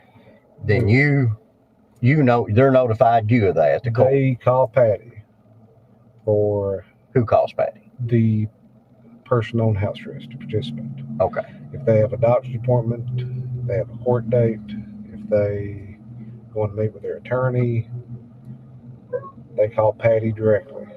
They tell her, because that stuff we have to let them do. We can't deny them doctor's appointments, court dates, stuff of that nature. If they are given work release, they have to call Patty with their schedule. Okay. But as far as where they're supposed to be once they get out, you call Patty and tell them, all right, this person, according to the court, they can't be, here's what they have to be. Usually the way we done it was they have to stay at home other than court dates and doctor's appointments unless they request work release. The judge has to approve that. So these people, once I get out, I'm supposed to be at the house. I'm not supposed to be going anywhere unless You give them prior hospital, doctor, or prior permission. Yes. Okay. Yeah, if they're given some type of work release. Now, can I call, since I'm checking in with you on Wednesday and Thursday, do I check in with you at any other time for anything? I've had them call me when they haven't been able to get up with Patty about, hey, I've got a doctor's appointment tomorrow. I ain't been able to get up with Patty. I just want to let you know. And then I would also forward that message to Patty. Okay. So I'm out. If I need to go to Hazard, to a Walmart up there, because I can't find some here, I have to call Patty or you. Yes. What most of the time does that happen? Does they call Patty most of the time, or do they call you? I would say they probably contact Patty 65% of the time, 75%. So let's say the other percent of the time they call you. What do you do? What do you tell them? It depends on what it's for. If it's something legit, I'll tell them they, keep trying to get up with Patty. I'll also send her a message about it. If it's legit. Can you give them permission to go those places? If you think like let's say it's a birthday, you got a man that's got a kid. I need to go get him a bicycle. Whitesburg Walmart doesn't have one. Perry up there does. Can I go up there and get that bike? Can you give me that permission to do that? I guess I could.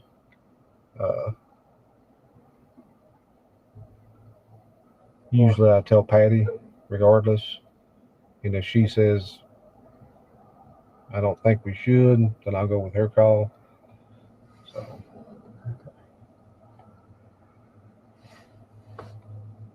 So now if I call and let's say you can't get a hold of Patty or let's say, but you can give them permission. And if Patty calls you and says, hey, this person's been to Perry, you can say, no, I sent them. Yes. And that makes it all right. Yes. What happens if somebody comes and they don't have that fee? Who gets notified then? What happens? It depends. If they come in on Wednesday and say, hey, I ain't got the money till Friday, I tell them you can send it back up by somewhere on Friday. You can come back up here Friday. That happens a lot. Usually I'll let them buy with 1 week. I'll tell them, if you can't pay this week, you're going to have to pay double next week, or you have to go back to jail. You have to turn yourself back in. Ben. So you can kind of waive that fee? Yes. Does Patty ever call and say, where's the payment? No. How does that work? She'll call and say, this guy's a week behind. Be like, yep, he has to pay, he said he'll pay you up in full next week. So, can you ever waive it and say, hey, let this person, their mother just died, they've got a funeral expense. I'm just going to waive these fees for the next 2 weeks. Can you do that? They are making people pay for their freedom. It's like a slavery extortion, or they get arrested and they go to jail, and then the judge and the rest of them, even some of the defense attorneys and the prosecutor, I guess they all just decide where they need another body. Do they need another number? Now, human trafficking now. Do they need to put a person on house arrest? Do they need to send them to ARC? Or do we need to keep them in that dungeon? But once they've been arrested, then they are in the system and you're theirs. You have their claws, you are in their grip.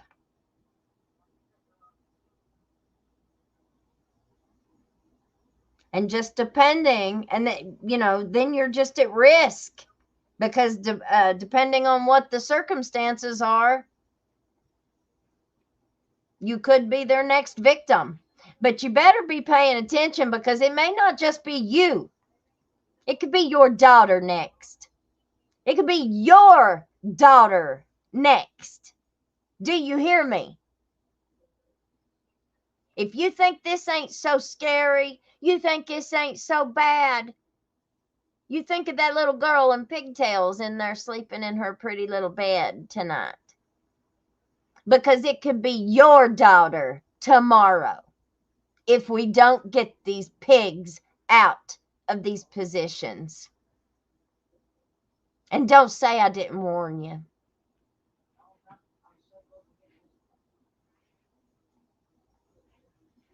No, I don't think I can do that.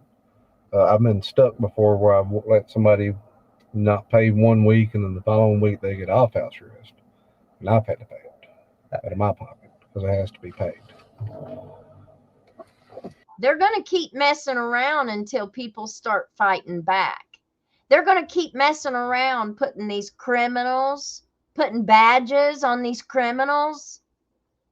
And what I see coming is people are going to start barricading themselves up in these hollers. That's what's going to happen.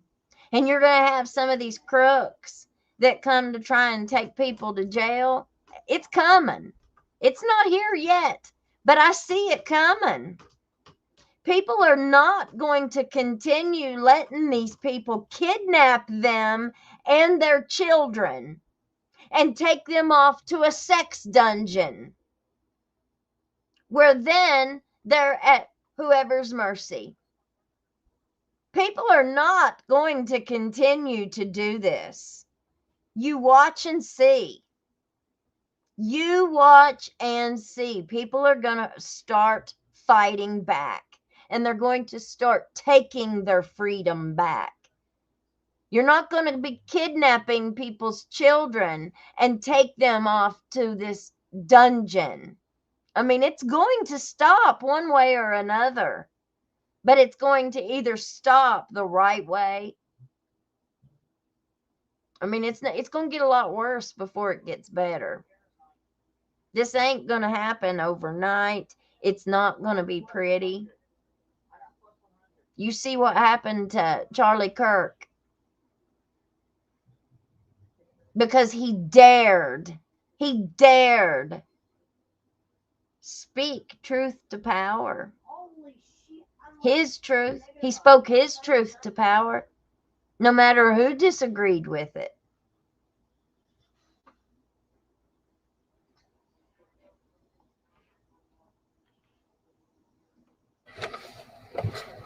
You got any other questions about procedure?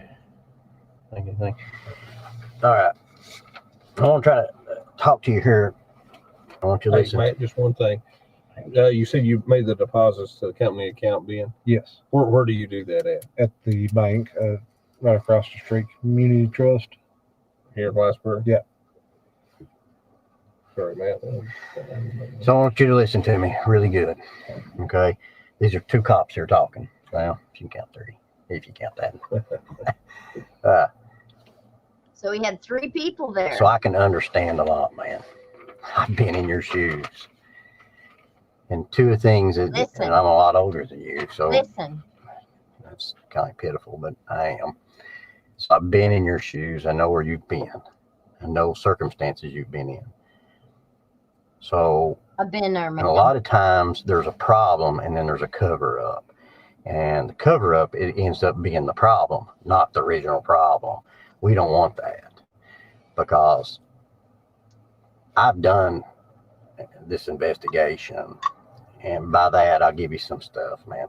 Now listen, I want y'all to pay attention. He tells Ben, he gives Ben the out, because he knows he's the detective, he's the investigator. He's the one that's going to be presenting this to the prosecutor. He knows. Think about how he talked to those women. Well, he didn't force you, though, right? He didn't force himself on you. That's all he needed to hear. That was all he needed to hear to be able to continue his narrative. So now, whenever he goes to Ben, I'm telling you, this guy needs to be in criminal charges because this was intentional. I'll say it. I'm not scared to call him out. Yes, I'm accusing you of a crime. I sure am. I don't know what crime it is, but I know it's a crime. I know that this is criminal. I don't know. I don't see how it can't be. So he goes in with this talk now, and he's going to give Ben what to say. Ben could have continued to lie. See? And then whenever he took it back to the prosecutor, be like, look, dude just lied his ass off. He never did give it up. Or he comes to him in this interview, and he gives him the out. He basically tells him, if you just confess, I know what you've done. I've already investigated this. I know how bad it is, but it's salvageable. This is salvageable. And if you just confess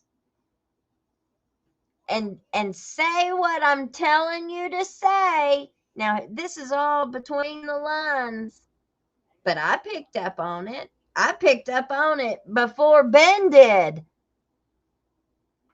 It takes Ben a minute to catch on. But he finally catches on, and he does exactly what Matt Easter leads him to do. And he just said it. There's a problem, and then there's a cover-up. Don't get buried by the cover-up, Ben. Don't get buried by the cover-up. If you'll just confess, it's going to go away. It'll be a bump in the road, and it'll go away. It's kind of the way I've been saying people that need to come forward. You know, maybe they've been guilty of doing some of it too. Hell, if I was working for some place and they were all breaking the law, I might do it too. Just because they're doing it. I feel like I can get away with it too. I mean, I ain't no special person. I ain't no different. I'm still got temptations. Susceptible to temptation.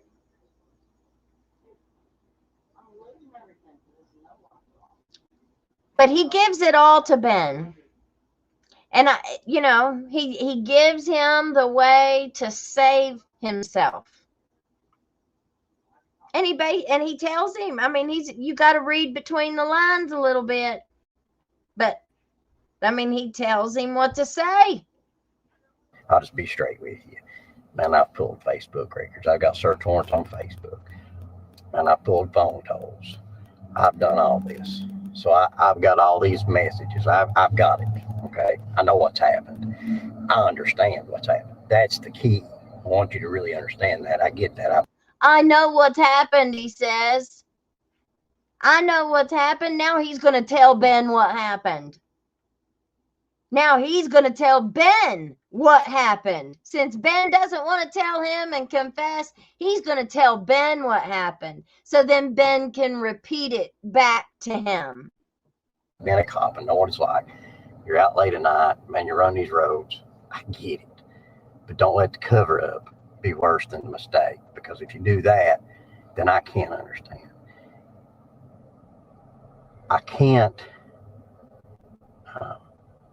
explain to you how much that really means. Because you're in a situation, where I'm sure the world's going around, but there's just a problem. Don't make it a huge problem. And you got to understand, man, everybody makes mistakes. That's why there's erasers on pencils. I've made mistakes as cops. Man, I look back on some stuff, and I've done similar stuff, and I'm like, man. But I've always come straight, and that's always prevailed, and I've come over it. You know, I've had. So are you listening to what he's saying? He's telling Ben that he did pretty much the exact same thing. He's done it too. I mean, you know, he could lie. Cops can lie, but I don't get the impression that he's lying. I don't get the impression that Matt Easter is telling a big story to get a confession. No, I don't see it that way. Not at all. These banks that I've had to climb up because I've done some that I probably shouldn't have. But I've always been honest about it, and I've always got to that top, and then it's leveled back out again. And You're a scumbag. Knowing me, I'd create another bank. I'm good for that. I'll You're just be a straight with scumbag. you. You know, I'm a guy that likes to create banks. For whatever reason it is, I seem to create a lot of banks in my career. Really? And so far, I've been able to climb those banks and sort of just wave the barrage of the bad. But once I've done, I've been honest, and I've got to the top. So To the I top. really want you to think about that. And there's two things here we have to look. Okay, yes, let's look at this. So he got to the top doing the exact same thing Ben did, only he was honest. He came clean with it. So I wonder what his supervisors covered up for him. What kind of leniency did Mr. Matt Easter have with his career? We might need to try and ask for Matt Easter's personnel file. You think we could get Matt Easter's personnel file? I'd like to see if he's ever been disciplined for anything. Let's see if he's ever had any infractions for sleeping with women on the job. You think he has? I wonder how many ex-wives he's got. Does Matt Easter have anybody out there that's related to him that wants to talk to us? Let's start digging for Matt Easter. Try to find out about Matt Easter. Diggers, mount up. At. And I'll just be straight. There's consensual sex and there's sexual assault. And those are two different things. Yes, you understand sure that, is. don't you? Forcibly holding somebody down is a sexual assault to a female. Man, I can't understand that. I just can't. But I can tell you right now, I don't think that's what happened. I don't believe that. You came here. You know, 98% of the people are good in this world. The other 2 aren't. You're 98 that came here to talk to me, to tell me your side of the story. Just looking at you, and I've talked to community members here, man. You're well liked, you're well respected. I don't think you're that 2% that would sexually assault somebody. Wrong. I really don't. Wrong. But I don't know that unless you tell me everything. Because if not, then I don't know your side of the story. If it's consensual sex, I can understand that. I can't understand sexual assault. Scumbag is what you are. You understand what I'm saying? So tell me about your relationship. I know it's hard, buddy. I know it is. Yeah. But you got to understand, it's cop to cop. Did you think he ever said that to one of those women? Did he say, I know it's hard. I'm so sorry that you had to go through this. No. Did you ever hear him say that to one of these victims? No, you didn't. He talked to them more as a suspect. Now he's best buds. Now I realize whoever's out there want to say, oh, it's a technique. He got 6 months in jail. I don't think it was much of a technique to catch a bad guy. No, sorry. tell that argument down the road, because it ain't flying here. Matt Easter is a scumbag. He can take that sweet talk BS somewhere else, because he's a scumbag. You know, Okay. So it started out, I don't know the dates. She's on house arrest. She's wanting to check into a rehab. She ain't got nobody that can pay for the house arrest. So I pretty much tell her, if you go check into the rehab, I'm going to have your bracelet deactivated. You don't have to pay, and stay there. The court wouldn't take her off the house arrest. I really felt sorry for her. She didn't have nobody. I wanted to see her go to rehab and do better. She went. She stayed 2 or 3 weeks. Then she left. She told me she was going to get back into another one. A couple weeks later, she went to the other rehab. Checked back in. I'm not sure how long she stayed that time. I don't think it was nearly as long as the first time. At that point, it just kind of, it was in a situation I couldn't just put her back on house arrest. As far as reactivating her without going through all the process. I knew I messed up when I deactivated without the court permission.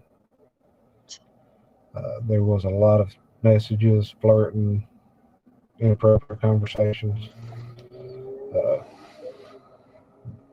That's it. did you ever have sex with her? No, I never had sex with her. Okay, let me explain this to you again. Okay. There is a difference in sexual assault and consensual sex between two adults. We have done our research. We've pulled your Facebook. We have multiple witnesses. There's a lot that you don't know that's went on behind the scenes.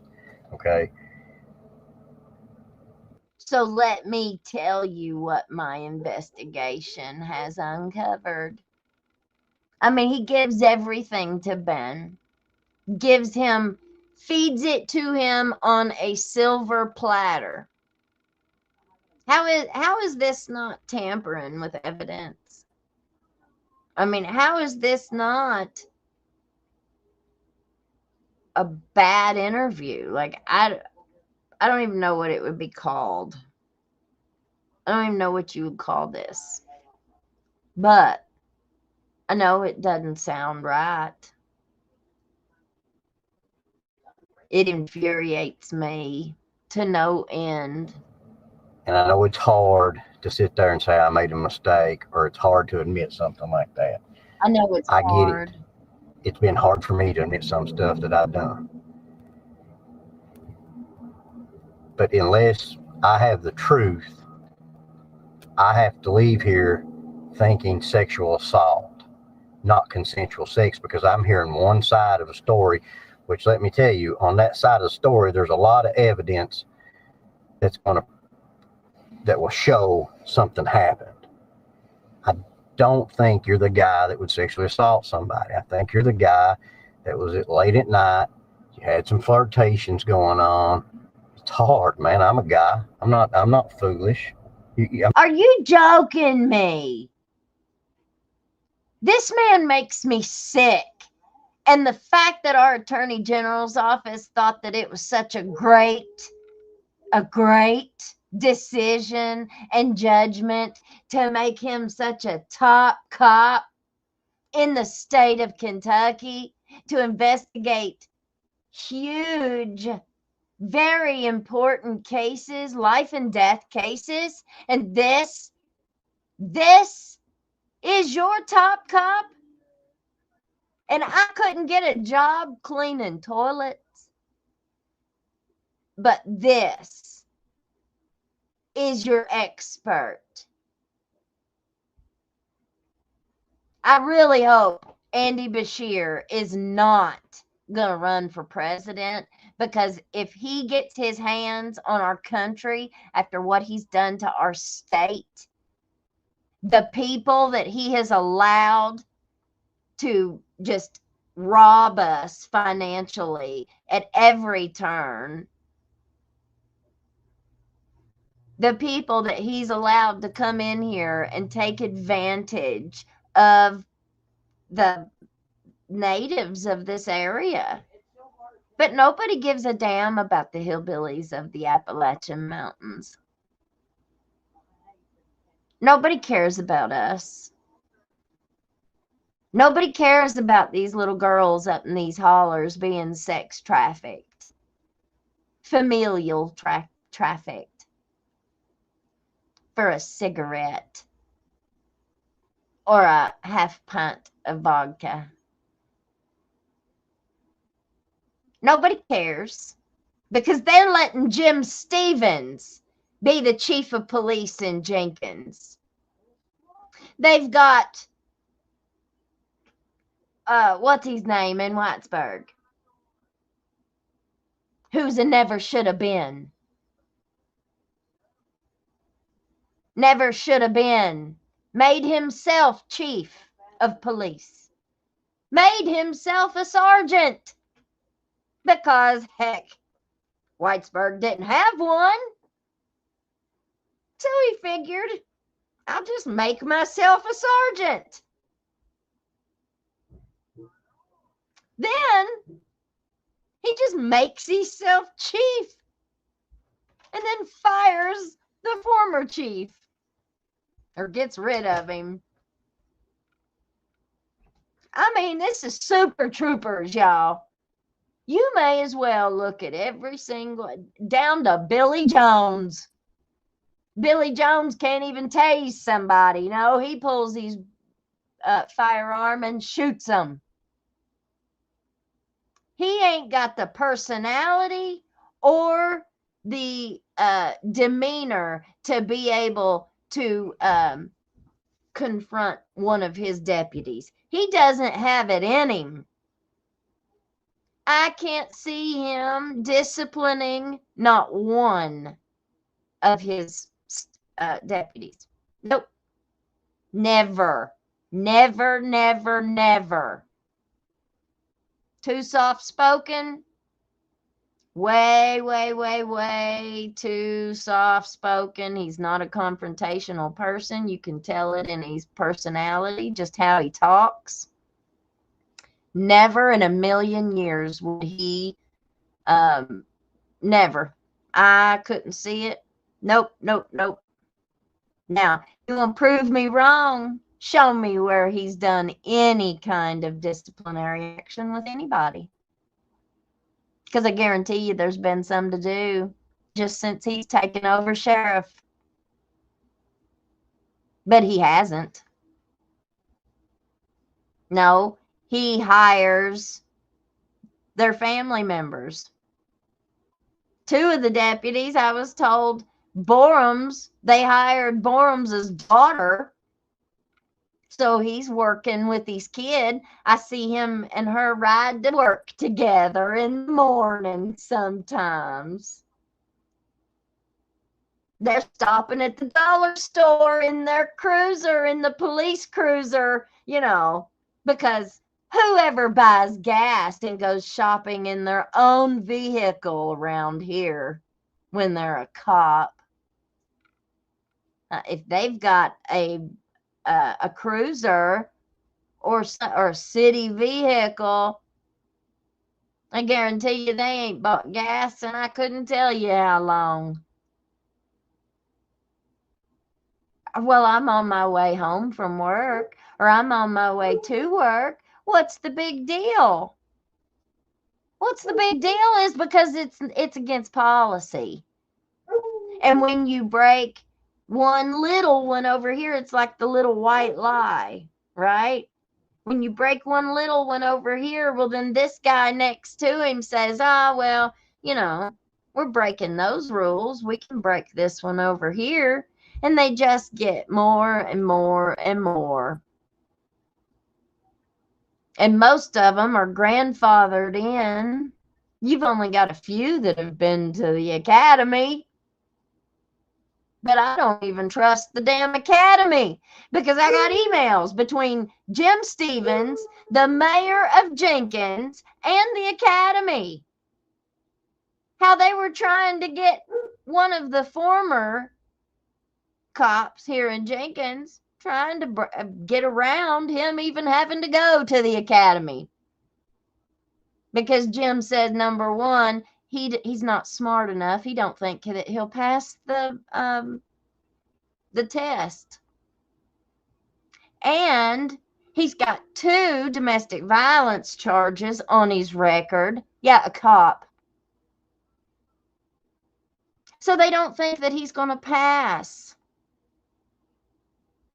all the stuff that they need to do. So what does the academy tell Jim Stevens and Mayor Todd DePriest what to do? Separate this police officer's employment for a while and then rehire him. And when you rehire him, his year is going to start all over again. So he can be on the force for a year. He can work for Jenkins Police Department for a whole year before he has to go to the academy. Isn't that fascinating? That a chief of police and a mayor would try and get around stuff like that just to hire somebody that is not qualified, number one, and number two, has things on the record that they can't even be hired. Like, there's no way they would pass the academy. They're not getting licensed. But yet almost every single picture that they put up, they want to act and pretend like they're still a cop. Huh? Okay.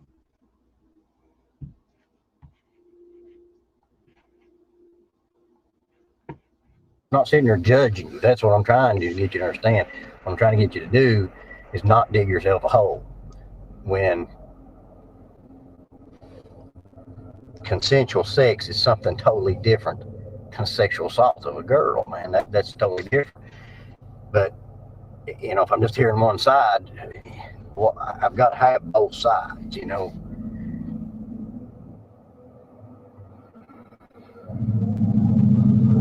And I don't want you to go down this road of nothing happened, you know, because something happened. I know it happened. But I don't think you sexually assaulted her. I really don't. But he feeds him everything to say. How many times is he going to give him? Look, we're only halfway through. He coaches Ben through this whole thing. You know, if you're not truthful with me, then how can I say, man, he was truthful with me? He said consensual sex. You know, he didn't sexually assault her. I can't say that on your behalf if you say nothing happened. You know, I just need the truth. You're going to say it on his behalf. Did you all have a sexual relationship? I know it's hard, dude. I know it is. But I'm telling you, that bank is steep right now, but once you get to the top, it will level off. I've been in your shoes where I've climbed banks that's worse than that. And truthfully, you can ask Shannon, I'm constantly getting in them. I'm one of these guys that I mean well, I'm doing good, and just get carried away and do stuff that, you know, it is what it is. But really? Really, Matt Easter? You're just one of those guys who gets carried away and you just do stuff? What kind of stuff is in your past, buddy? And this is the kind of talk that you do to a suspect? You're going to give them the out and tell them what to say in a recorded interview? But always be truthful and get to that bank, because if not, then how does anybody know what's my side of the story? I can't sit there and say, hey, Ben Ben said it was consensual sex. He didn't sexually assault her. How do I know that unless I've got something backing you? And that's why I came to you, man. We didn't have to come to you, but I talked to the people in this community, and they said, man, he's a good guy. Go talk to him. What the hell, man? Like, it just makes me so mad. It makes me so mad. Like, I can't even.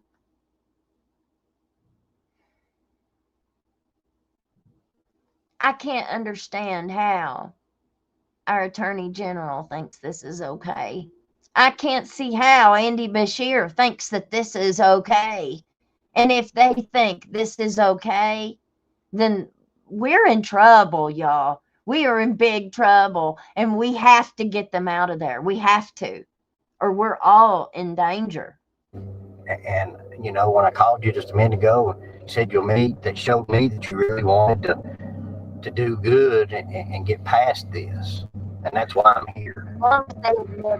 I know it's hard, but I've got to know the truth.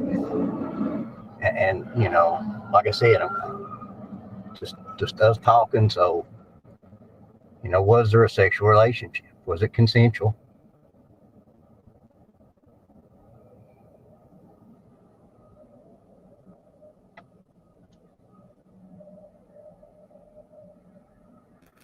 Yep. Yep. It's all right, buddy.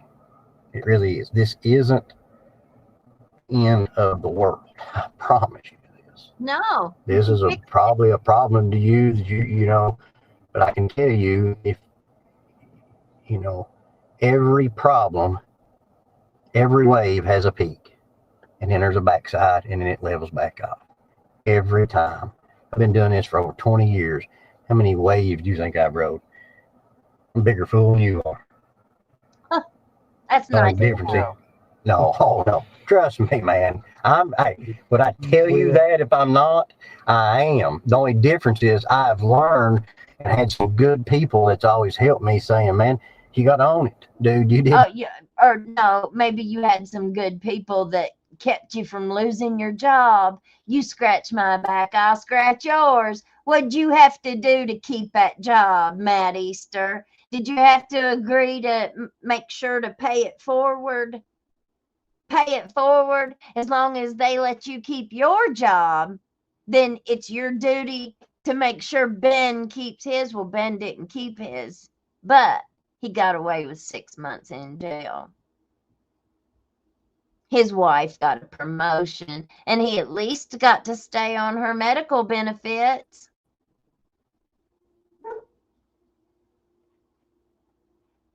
He pleads guilty to rape, but yet Priya is not attached.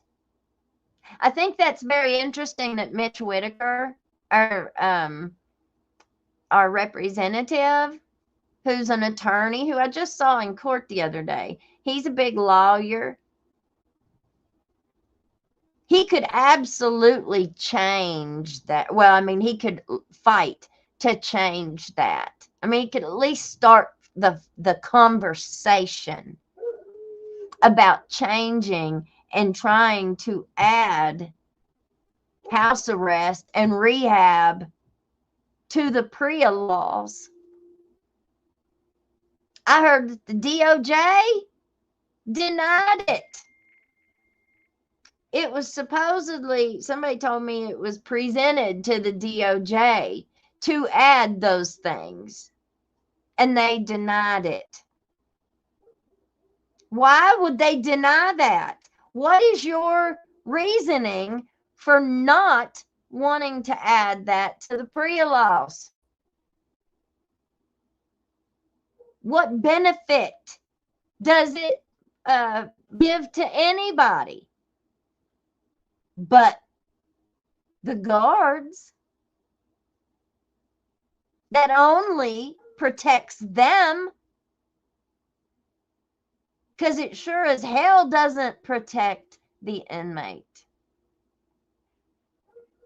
That's what I'm telling you. They're going to keep screwing around until we have another civil war in this country. People are going to get so tired of being kidnapped from their homes and off the streets to go sit and fill a space in a jail cell that they sure as hell wouldn't put their own kid in.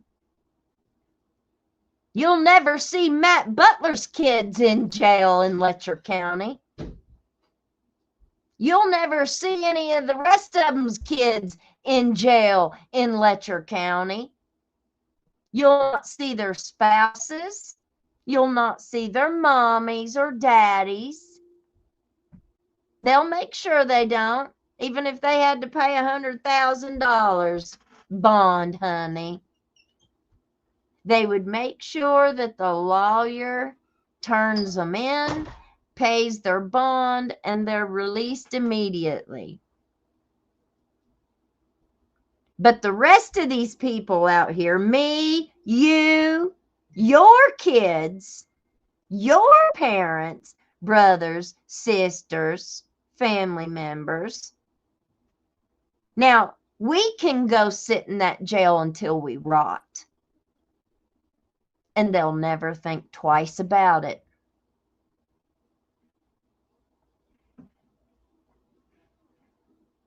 You got to own it. And I have, and it's worked out. But you can't. Yes.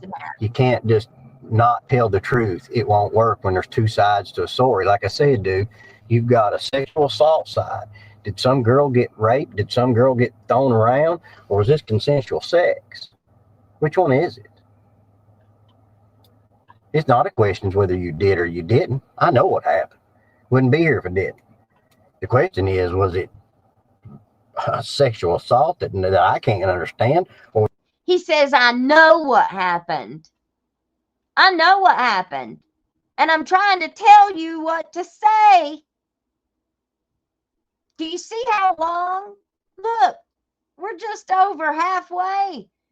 Ben didn't pick up on it real quick. You see how quick-witted he is. I picked up what Easter was laying down as soon as he laid it.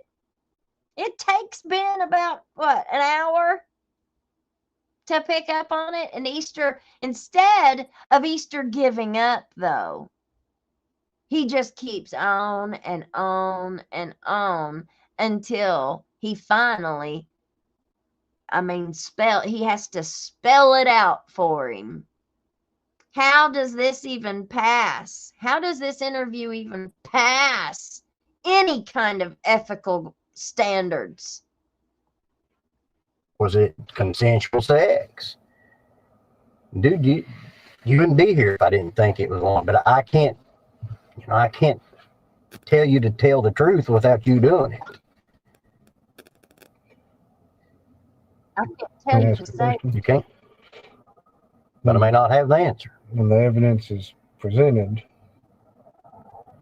will all of it be presented? I really don't understand what that means. All the messages and everything? Because I'd like them all to be. Everything that I have will be given. Yeah, your side of the story is going to come out. That's why we're here. And then here's the thing, man. That's why they're there. I know what you're getting at, because we've seen some of this stuff, okay? We know what comments came your way. All right? That's what Matt's trying to tell you. We're not trying to that's what I'm saying. Every piece of evidence we got, because that's now they're going to blame all these women. Now he proposed it to them. I see the comments. People are like, "Oh, well, it's hard to overcome the messages that like Sabrina." What choice did they have? What choice did she have? She had to play the game that Ben brought to her. Ben brought this game to all of them. He proposed to them, and then if they said no, he took them back to jail.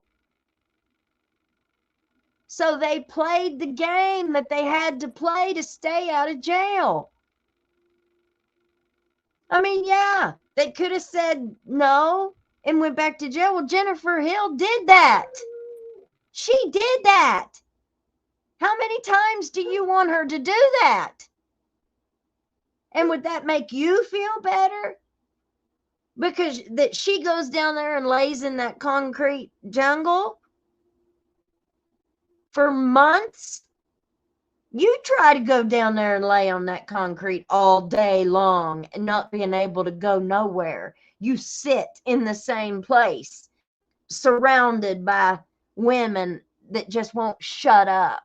And you got a bunch of dumbass women that are in there that won't shut up. That's why there's so many fights in there. And people will try you. It's not a fun place to be. So they did what they had to do to stay out of jail. I would have done it too. I don't blame them. And I guarantee you, you'd do it too.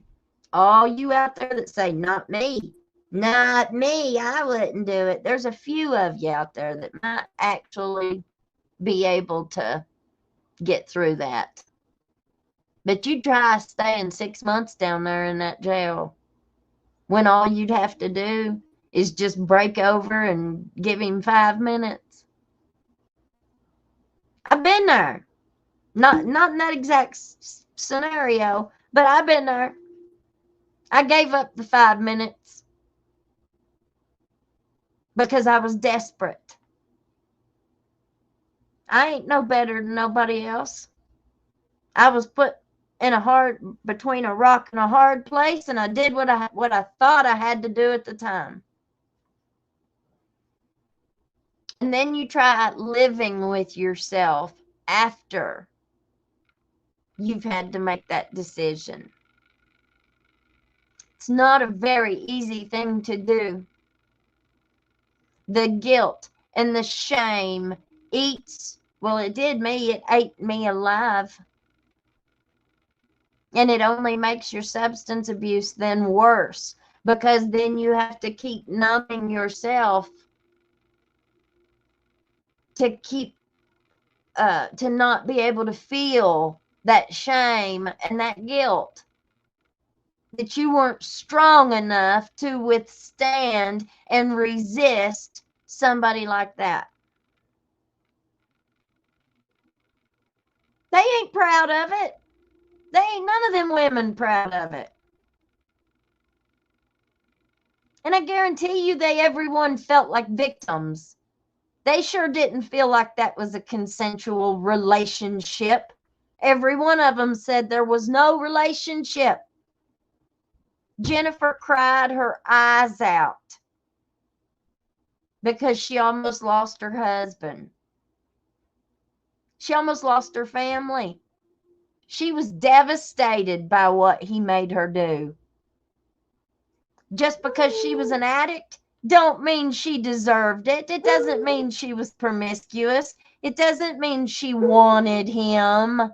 He was just so irresistible, that stud muffin. Not everybody has the same taste, bad taste, as Angie Fields. Angie's a low-life scumbag, too.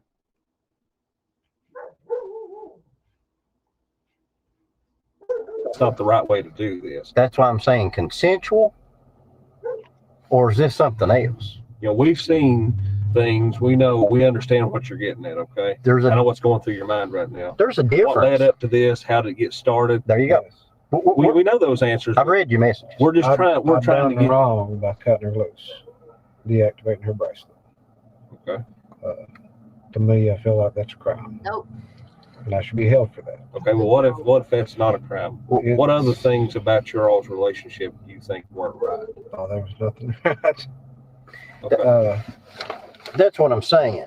I think I know what you were asking, and I agree 100%. That's why I'm saying, was there consensual sex between you two, or was this a sexual assault against her? You see what I'm saying? Consensual sex is two people flirtatious, not one person taking it. I don't understand this. How can it be either consensual or an assault? Help me understand that.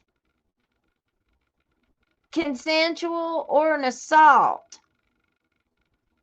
But the reason why they're saying assault is because they are in this jail.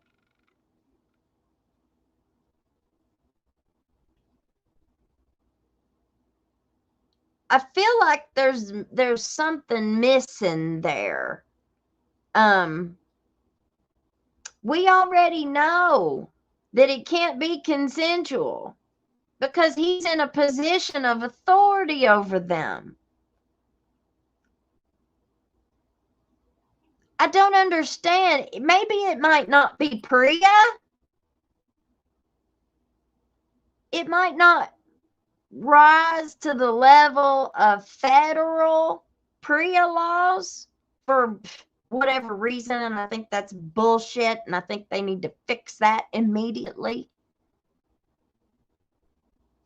But if it's not PREA, you know it's something because there's a whole lot of policies against it in all of the manuals.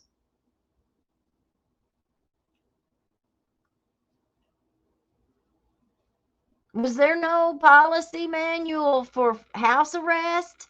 Did they not have anything in place for house arrest?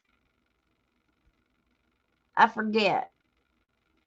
I know the jail did because we got Ben's thing that he signed, his little booklet that he signed. Where's the criminal charges from that?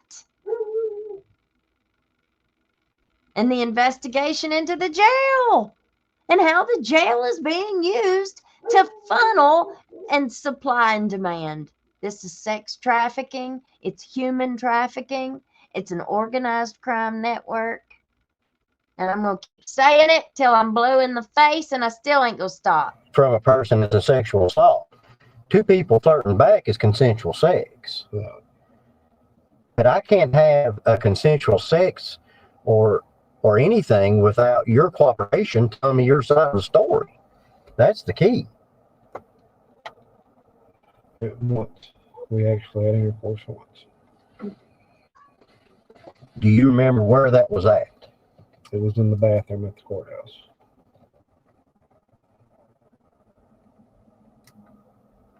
And on that day, how did that transpire? How did you all end up at the courthouse? Bella.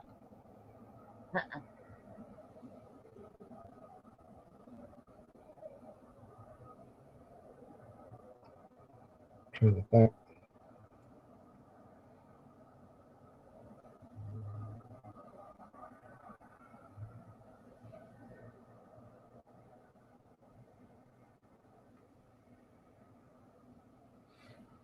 I think she was talking to me about maybe needing some money. I was going to give her some money.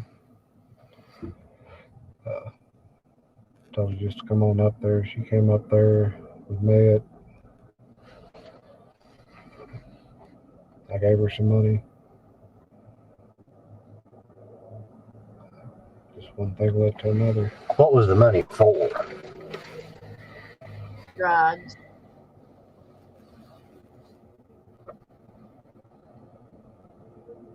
There's two times I gave her money. One was when her car was impounded, and she was needing money to get it out of impound. The second time, she had just told me that she was struggling. Power bills need to be paid, rent, this and that. Did you ever have, you said you had intercourse once, right? Yes. How about oral sex? It was the same day. The same incident? Yeah. So you had no other sexual relationship other than that one time. That's oral intercourse. Yes. All right. I know that's hard. And I get it, buddy. I really do. You know, that's what I'm saying. Don't think I'm judging you, because I'm not. I mean, everybody makes mistakes, especially guys, we're good at this. You know, it just is what it is. And I've been a cop before, and I'll give you an example of how what I'm trying to go at here, maybe. Because I think you alluded to you wanted to see her do good by going to rehab. Yes. I think you're a caring guy. I do. That's why I'm here. Because you do care. So let's say that I'm running radar and I see a girl and she's going a little fast and I know her. Maybe we've been flirting. I give her a break because that's, I can do that. I'm in a position that I can give breaks. Did you ever give any kind of breaks like that because, you were the cop running radar and, you saw her do something wrong, but you wanted her to do good. Y'all had, a flirtatious relationship and you thought, all right, man, I'll let you go this time. It's just me and you. Was there some incidents that took place? I'm not sure. You're not sure of my questioning? Yeah, I don't. Okay. Like she's got fees that she's supposed to do. She's not supposed to go outside of the county, but you can waive that. You told me that you could. So she was given work release. Work release, or let's say she wanted to go somewhere she probably wasn't supposed to, maybe to go shop or something. It's the same kind of principle. Like I said, I'm running radar. It's a speeding ticket. I know the girl. We may be having a relationship. I just wheel it around, or I stop and realize who it is. I'm like, just slow down, do better next time. Did any of those occurrences happen with?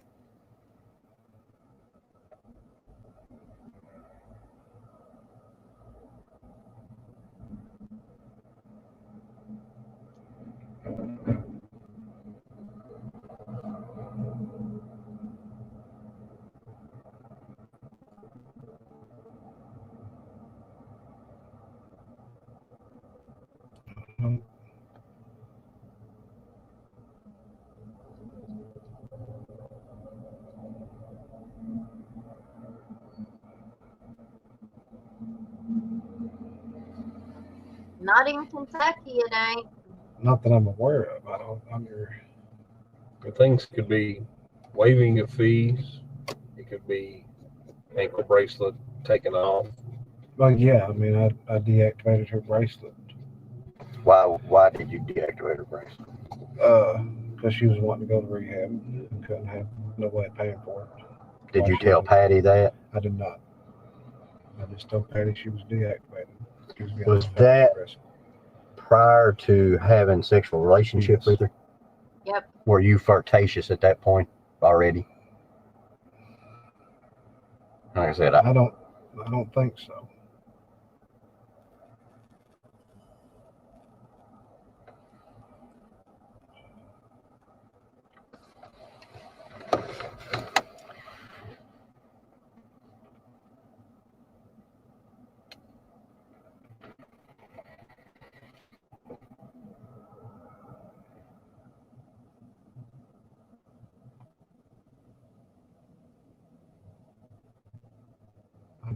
Can't remember really. But you did deactivate her bracelet. Have you ever taken her bracelet?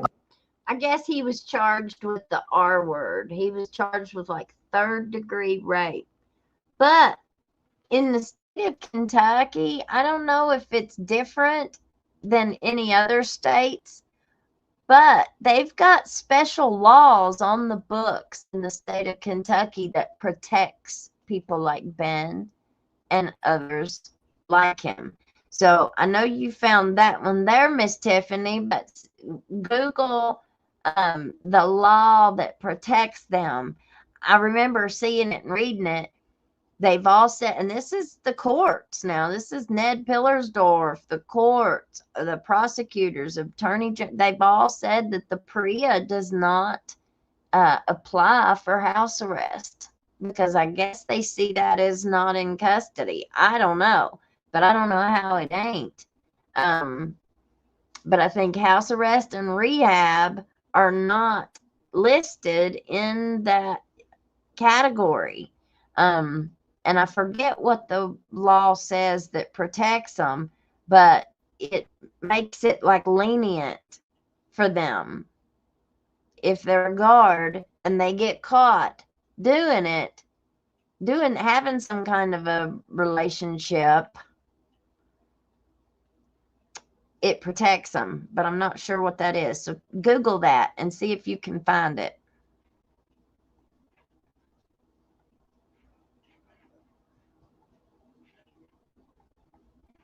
Off, let's say, just for whatever reason, she should have had it on, but you'd let her take it off. You know, because obviously you're in that position where you can do that. Just kind of like me running radar. I'm in a position to turn the radar button off. Yes. Did you ever do that? Yes. I removed her bracelet after she left the rehab. But she should have had it on. Yes. But in my mind, it wasn't doing no good if it was deactivated. It wasn't on It anyway. wasn't on. Does she have any bracelets? Yes. Why does she have a bracelet? I gave her one Why did you give her one? to try to keep her out of trouble. When was she going to be in trouble? An incident happened with her, I don't know how you refer her ex or her man. He came and got an EPO violation, an EPO on her. And the EPO, it said she was on house arrest. She came to his house. They got into a physical altercation.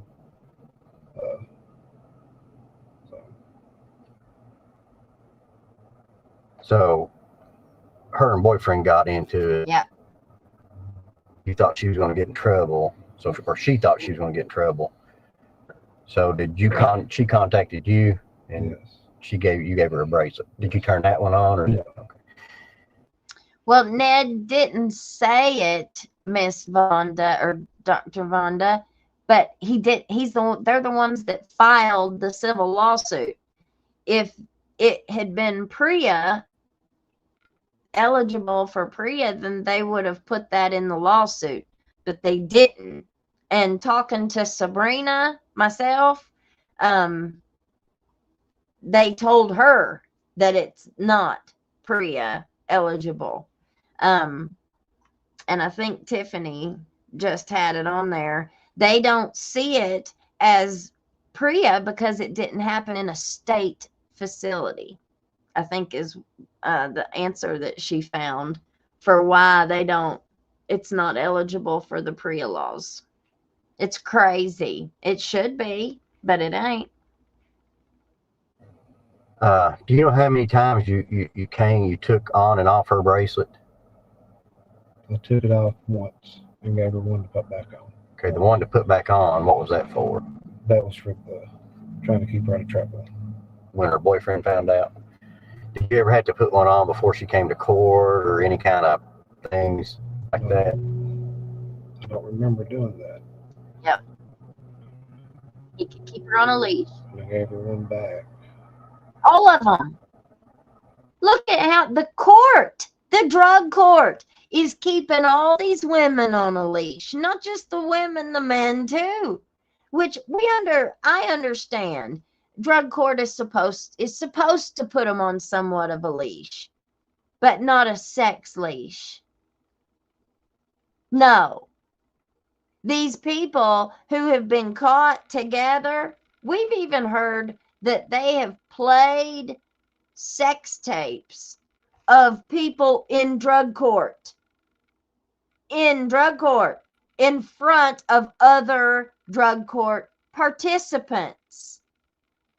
I guess as a punishment. Not the whole drug court wasn't there, I was told, but they had some proof, was a sex tape of two of the drug court participants allegedly doing the dirty. And I was told that the drug court supervisor, I won't say which one, but I was told that she showed it to several drug court participants that didn't have any business seeing anything like that. I heard they were very upset over the whole thing. Other people that were in drug court that knew what had happened were very upset about it happening. But of course, nobody does nothing because they can do as they want, when they want, how they want, where they want, because there's never any questions asked or any disciplinary action taken against anybody. Period. Unless they turn down the parties and then they'll fire them from the jail. Maybe once in between there. I'm trying to think.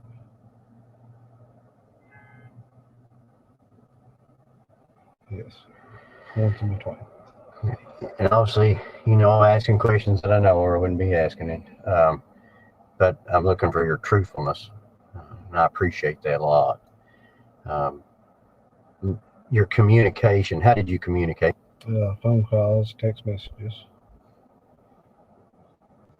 Any other applications? Snapchat or Instagram? I don't know. Facebook Messenger.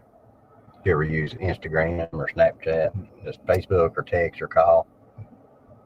Do you have any voicemails or anything that she left you or any messages on your phone? Do you have anything on your or Facebook account from her? What happened to those? Deleted all that stuff. I already deleted it. Probably 2 months ago. So you deleted everything off your phone and Facebook from her? Yes. Okay. I know it doesn't go away. I just didn't want it on my phone. I agree. I understand.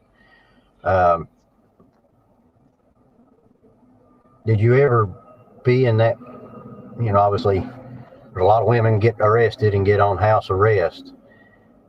Any other girls that you had a sexual relationship with? No. Did you notice something? Did you guys notice that whenever, I think it was Sabrina, whichever one of them it was talking about her phone and having all that evidence on the phone, but then she took it to jail with her whenever she was arrested, whenever Ben went out there and got her, and then whenever she went to jail, her phone just mysteriously disappeared. Even though Ben's wife was working there, their phone just disappears, gets lost, mysteriously goes missing. Now, you notice when we were listening to that interview the other night, Matt Easter here made a big deal out of getting that phone, needing that phone. We need that phone.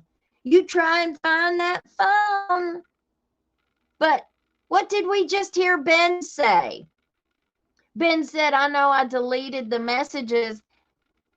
I know it don't matter. I know you guys can get the messages, even if they're deleted. But yet when Jennifer, whichever one of the girls, was saying, well, I deleted the messages, the way that I took that was he was leading her to believe that they couldn't be retrieved. He acted like they couldn't retrieve those messages if they didn't have the phone or if they had deleted them. That's the way it came across to me. How'd it come across to you guys? But sitting here talking to Ben, Ben says, I know it doesn't matter if I deleted them. No, it sure don't. They're going to get them. Same way they could have subpoenaed the records from the phone number from her phone that they stole, that I think Angie stole from the jail property room. Where's the video? Well, we've been told that there's a ton of video cameras down there in the jail. this big state-of-the-art camera system that they've got. I was told that looks like they've got about 1,000 cameras down there at the jail. Then that means that they should have absolutely perfect records, security video. You think they'd be able to go back and see? I doubt that they have those that long ago. They don't keep those kinds of records for a long time, I don't think. But I'd like to find out how long they do keep them. Here's another good question. Is there some maybe that you flirted with? Yes. Who are those people? I flirted, inappropriate messages, but nothing ever went physical whatsoever. What happened with I wonder her? how many. She violated her house arrest, went back to jail. How did she violate it? The last time I had her on, she didn't return home. She went missing for about 6 or 7 hours. And actually, I think her mom's house was right over there. Her mom calls me and tells On that me. hill? No, it's the houses, them the house tops down So there's by a the road, drive-throughs. Yeah. Her mom calls and says she's at her house. I went there, picked her up, took her to the jail. Why? What kind of inappropriate, you said, messages you had with her? Were they sexual in nature? That was the or third one Just flirtation. that we heard the other night. I know who he's talking about. Did you all ever have any kind of oral sex or intercourse? No. Did you have any physical contact? Nothing, maybe a hug of that nature. So that name Any other girl? No. That's only girls. Why didn't they check his And you phone? No. None that I want to talk about. That was a joke. I apologize. Yeah, we got it. You're Okay. good. You're good.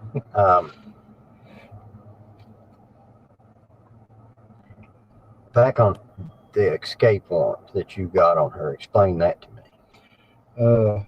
It was for her failure to report in. I was hoping that she would just come to the courthouse, turn herself in on it.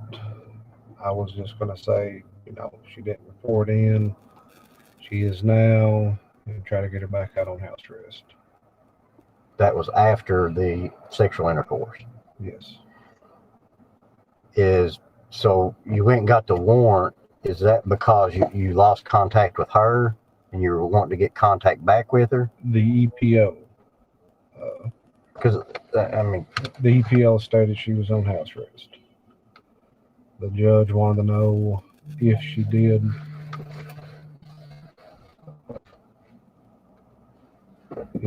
leave her house to go to his house to buy, for the EPO to have took place. And if she did, can you text that number and just tell me just a few more minutes?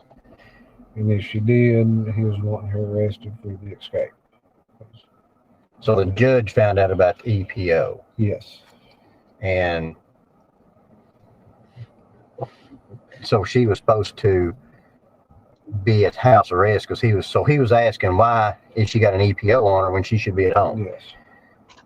So what did he tell you to go get the warrant, or He told me to check to see if she did violate her house arrest, and if so, to charge her with escape. the judge told you this? Yes. Who's the judge? What judge? It was Judge Kraft. But of course, the bracelet was deactivated. I couldn't prove that she went there. I couldn't prove that she didn't. So we try to. And the judge told you to go get a warrant for escape. Well, he just said if she did violate, to charge her with escape. Okay, but you couldn't prove that she violated. Prove that she violated. Then why was there a warrant issued? Explain that. He wanted her to come in. To cover his own ass. I was trying to fix everything. I was hoping to get her back in jail. Okay, when you were saying you were trying to fix everything, is that because her boyfriend had found out? I'm not sure why they got into it. What's that I matter? don't know what I think on the EPO, he said that she came over to his house. They got into an argument because she was. What were you trying to fix? That I had her deactivated, and the court hadn't deactivated her. So you were trying to get her back in jail where you could get her reactivated. I was trying to get her back to the courthouse, to the jail, to be able to say, her bracelet was on. Would she not meet you anywhere? I asked her several times to come turn herself in. I would do everything I could to get her back out.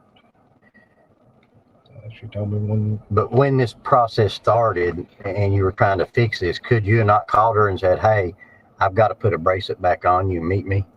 She had one on her.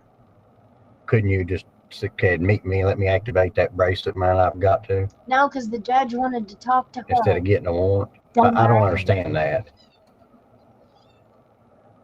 What? I don't know. I was afraid if I forced it on her, she'd.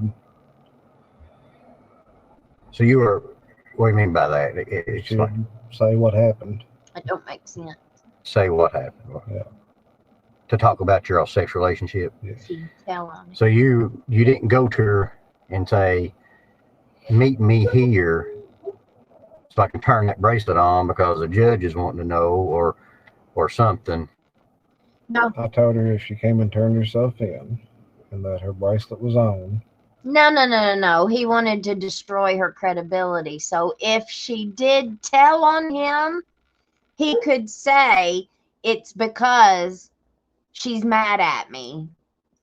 She had to go to jail.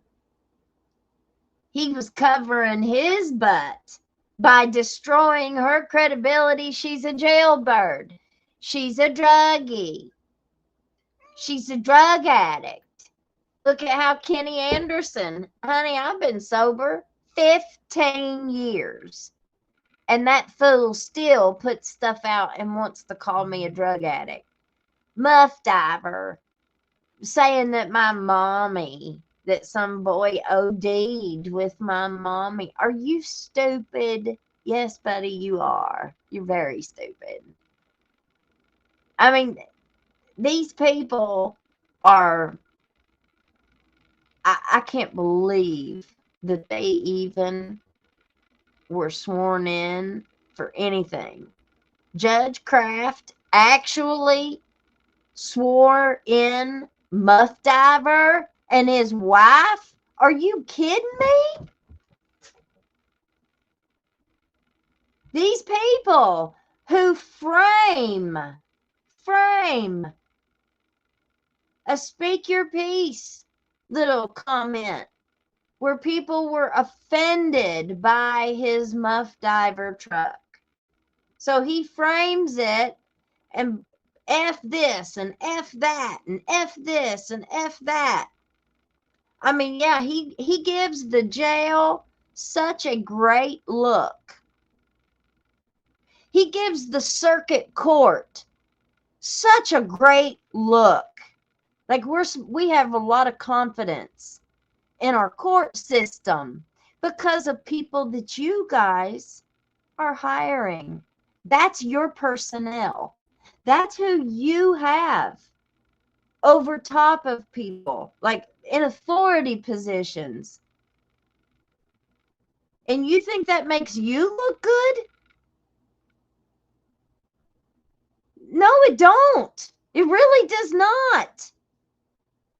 The fact that that is somebody that you have as security in our Letcher County Circuit Court is laughable. Number one, you make us look like a laughing stock of Kentucky. But y'all think that it's just okay, that it's all just normal. These are great people. Bert Sloan made Ben Fields a trustee and said that he was a good dude. He was reliable. He was dependable. And Bert Sloan said he took full responsibility for making that decision. that it was 110% his and his alone to make Ben a trustee and to give him all of these privileges. And he served his 6 months. He served his time. He doesn't have anything bad to say about him. Not one word. That's who we voted in. I gave him my vote. I feel like a fool after I voted for him and then went down there and he wouldn't even look me in the eye. What? 3 months after he won the election? No. No. I've never regretted voting for anybody worse than what I regret voting for Bert Sloan.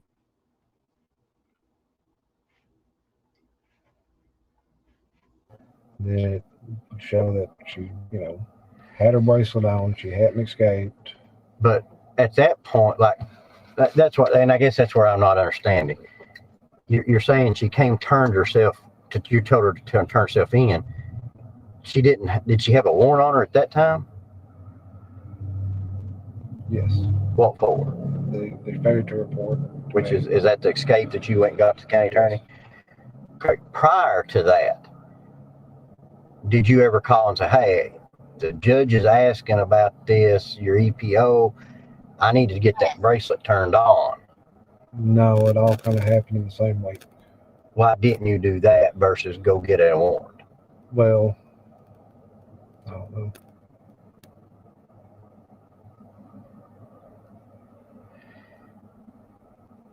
So, going back, you said that you didn't want her to say anything about your all's relationship, right? So, you go get a warrant to get her in jail to be able to activate the bracelet and talk to her and try to get her not to say anything? No, I wasn't going to try to talk to her and tell her not to say anything. Why not? I guess in my mind, the judge was wanting her to come in. When he asked me, has she come in to see you? I said, no, and she hadn't. And He told one of them to run. So you didn't have to let the judge know at that time. He inquired about whether she had been at the boyfriend's residence. And when you didn't have an answer for him, did he not ever follow up to ask why? Or do you recall? No, he wanted to know why, or wanted to know if it showed her going there.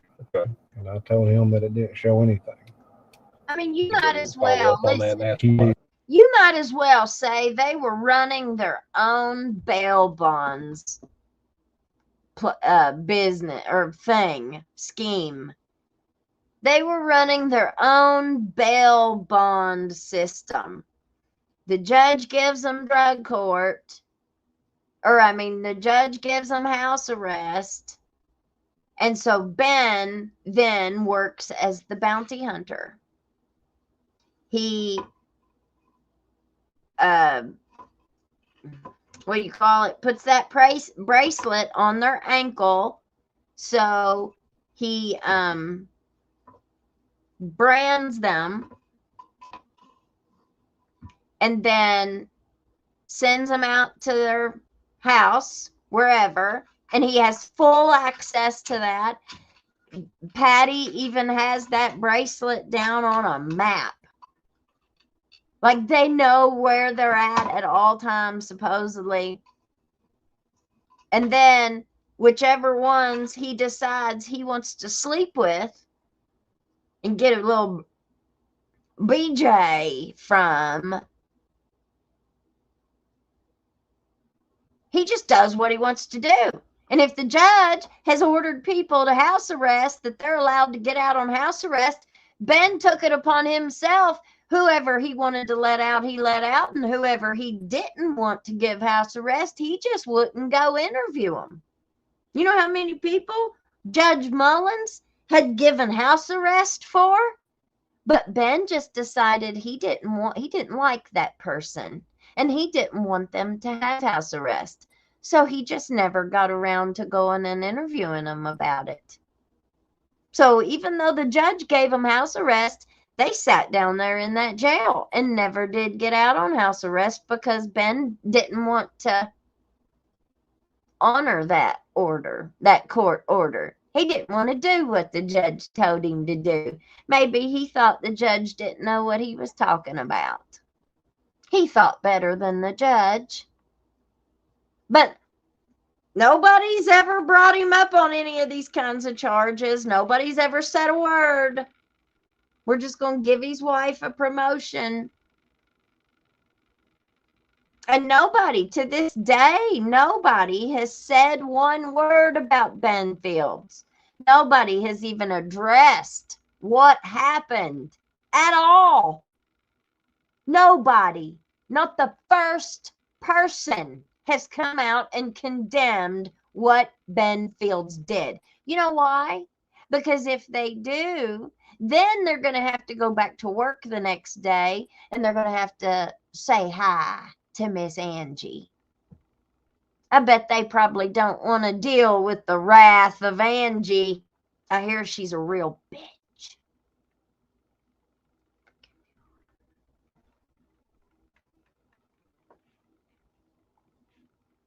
The shoe fits, honey. Yeah, he asked me a few times, has she come in? Has she reported in? Have you got the warrant on her? So it started with she's not reporting. Well, it started with the EPO violation. He wants to know, did it show her going here to violate this EPO? And Yes. you couldn't give him an answer, correct? Exactly. And then the follow-on to that was, hey, is she reported in? And you're saying she's not showing up at her regular time. Is that what you mean by not reporting in? She's not Yes. showing up at the regular She time, didn't show up which would normally be what day and time? Wednesday. Okay, so she's not showed up. Is she answering your communications to her? Occasionally, They all are. What did she say about turning herself in then? she said that she was sick. Thought she had COVID. The next day, she said that her car was stolen. She couldn't get right over there. Okay. How long did she put you off for? Probably a week. And so after about a week, that goes on, and then you told the judge a couple times that she's not met with you, right? Yes. And then based on what you said earlier, the judge says she's non-compliant to get a warrant. Yes. Is that correct? Yeah, he asked me a few times if I've got the warrant on her yet. For not reporting in. I told him I forgot.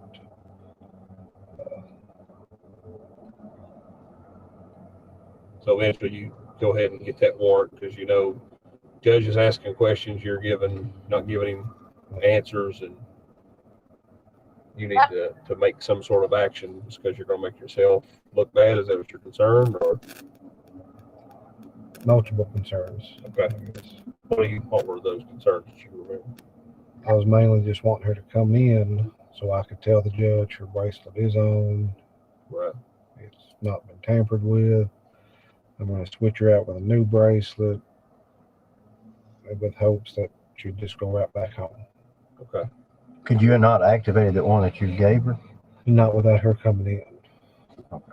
You have to physically hit that button. Could she have hit that button? Not without.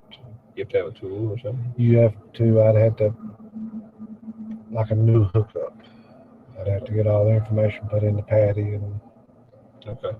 So it didn't deactivate for a while, so you couldn't just hey, press a button. She Yeah. couldn't just press the button. Hey, if you turn your ankle bracelet on, then it's okay. She couldn't do that, right? No. She didn't have the ability. Okay. The day of the sexual relationship, you know when that was? Estimated time frame, when? Month, summer, winter, Fall? put it in the fall, September, August, November.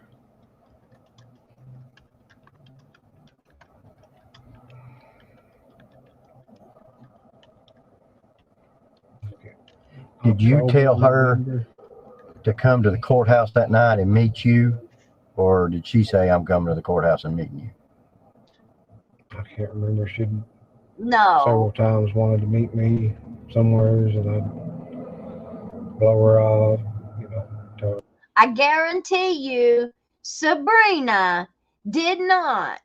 I mean, I can't speak for her, but I really find it very hard. I don't believe it at all. Sabrina did not call him and say, let me meet you at the courthouse tonight after closing so you can put your pecker in my mouth, because I'm just so needing that right now.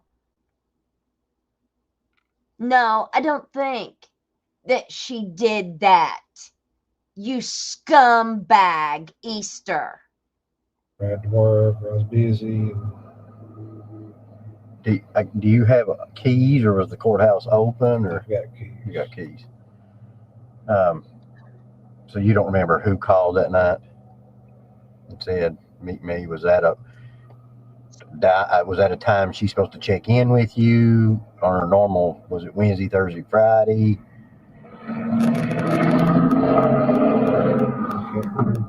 You can't remember. She's what you said. Yeah, I can't. You got a low voice there. I'm sorry. And I'm hard to hear. I'm an old farmer. It's been around a lot of machinery. So. That came from the AG's office. That's where the relationship came from. It came from Matt Easter. Those girls didn't call it a relationship. No, they didn't. That's where I said Matt Easter took what these girls said. He asked certain questions, and he's the one who said that. He's the one who framed that narrative from his very first question.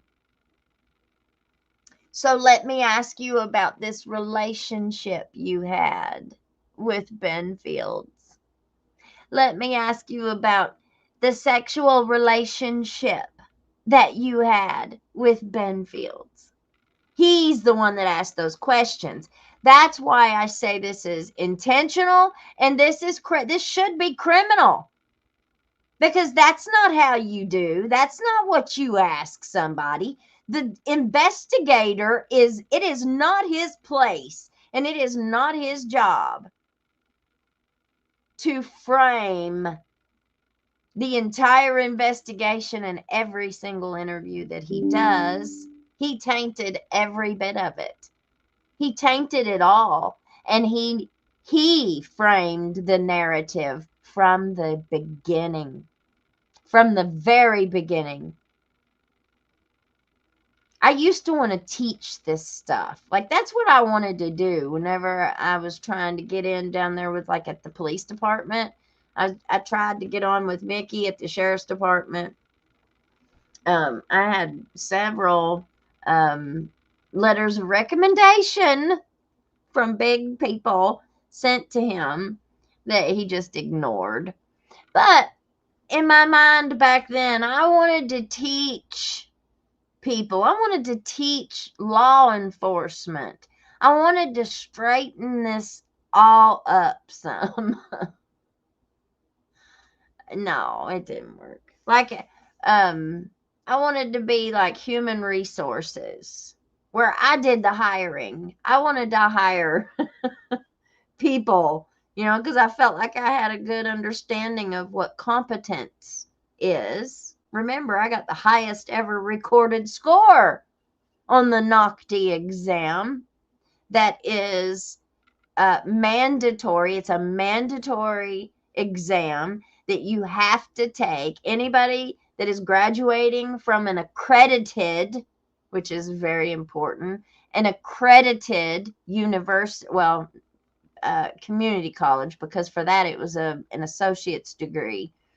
I had to take it for my associate's degree in law enforcement, but I got the highest ever recorded score in the nation in 2016.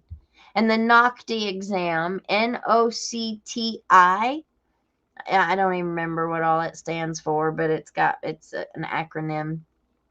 But you have to take it. It's a 3-hour exam, and you have to take it right before you graduate, like the last semester that you take. And I got a 97.4 on that exam, 3-hour exam. I was so proud of that. Do you think that any of my professors down there, like, did anything special or had any kind of an acknowledgement or anything like that? No. I mean, we have a world champion archer up here at Jenkins whose mommy is the coach, but very, very few people, other students, are archers or even welcome, because they just, focus on one that did such great things.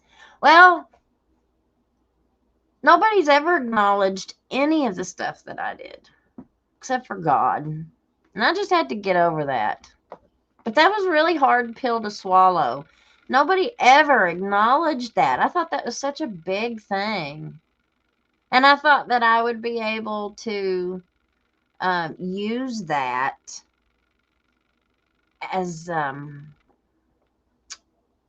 don't know, in a job. Like, I always thought that I would be such a big asset to any company or any department, any job. My knowledge and experience is just pretty awesome. But nobody wanted it. Nobody wanted it.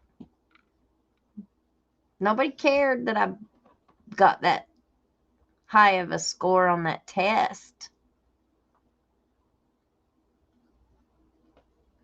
And I guess maybe that's why it's such a pet peeve of mine, that there's absolutely zero accountability for people who hire. Like, somebody had to look at this application or resume, and we're talking about just in general anywhere. But somebody has to look at that resume, and somebody has to do the interview. What kind of questions do they ask? I mean, I've been to a whole bunch of interviews. Some of them have been like really hard. I applied for to be a social worker one time. I didn't get past that interview.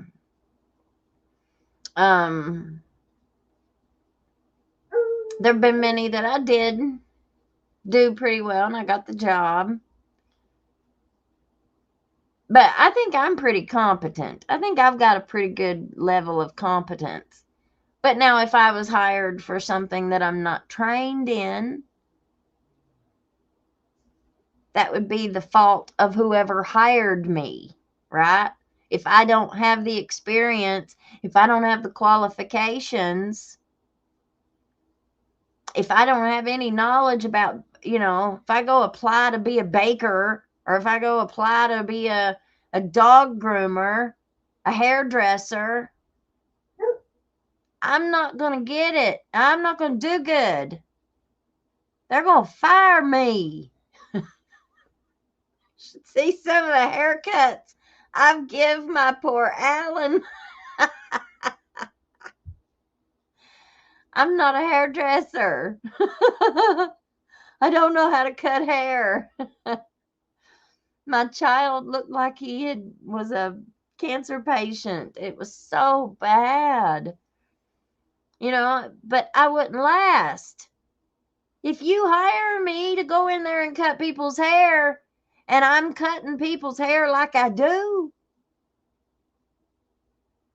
well, does that make any sense for the boss to keep me? Does that make any sense at all for them to keep me?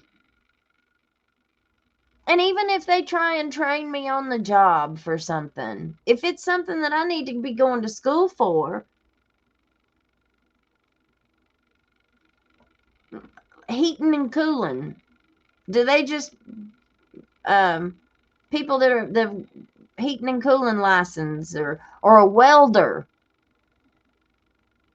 Does somebody who's licensed to be a welder, do they just bring somebody on and start doing it? I don't know. Maybe they do. Maybe that's a bad example. But let me tell you how Whitesburg PD does stuff. Whitesburg PD, I don't know about now, but it wasn't very long ago. They would hire somebody and just hand them a firearm and say, here you go. I was told they didn't have no qualification training. They didn't have to train, make sure that they could even shoot. They just hand them a gun and say, here you go. Here's you the keys to the cruiser. Some of them ain't even had handcuffs, but they'd hand them a gun and say, here you go. The level of unprofessionalism super troopers that we have in Letcher County is just, it's laughable and it's pathetic. I mean, they really make us all look bad. I'm glad that at least we have this platform that we can kind of, I know I'm a little bit crazy, but I don't know. Ow. I feel like there's just a level, there's a difference in common sense, maybe. I don't know. I didn't used to have much common sense myself, so I don't know. Philip says, HVAC, you have to have so many hours of on-the-job experience and take 2 tests for your license. Yeah, I think, listen, I'm all for, I don't even know how I got on this topic, but I am all for skilled labor, like skilled workers. We need skilled workers so bad, and we don't have any hardly anymore. We need plumbers. We need carpenters. We need all kinds of skilled workers. We need welders. We need HVAC people. I think that's going to be a lot more in demand than college degrees. College degrees don't get us nowhere anymore. Thank you, Miss Melissa. Dr. Vonda, thank you, honey. I love y'all. All right, guys. Let's see. We're almost done with this. You have to kind of speak up sometimes. How about, did you know prior to her getting in trouble? No. Would you have ever had a relationship with her if it wasn't for these circumstances of her getting in trouble and you all meeting? Would you all have met any other way? Or Probably not.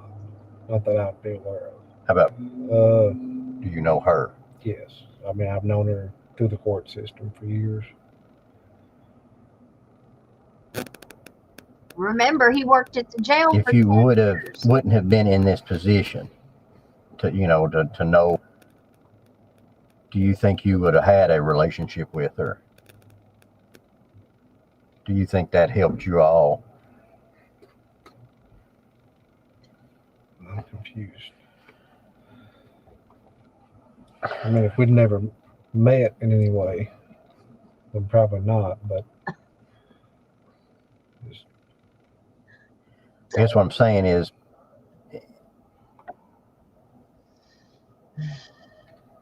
if you'd have saw her at Walmart, would you have went up and spoke to her, or is this something that, just because of the circumstances that you were in, you all formed a relationship?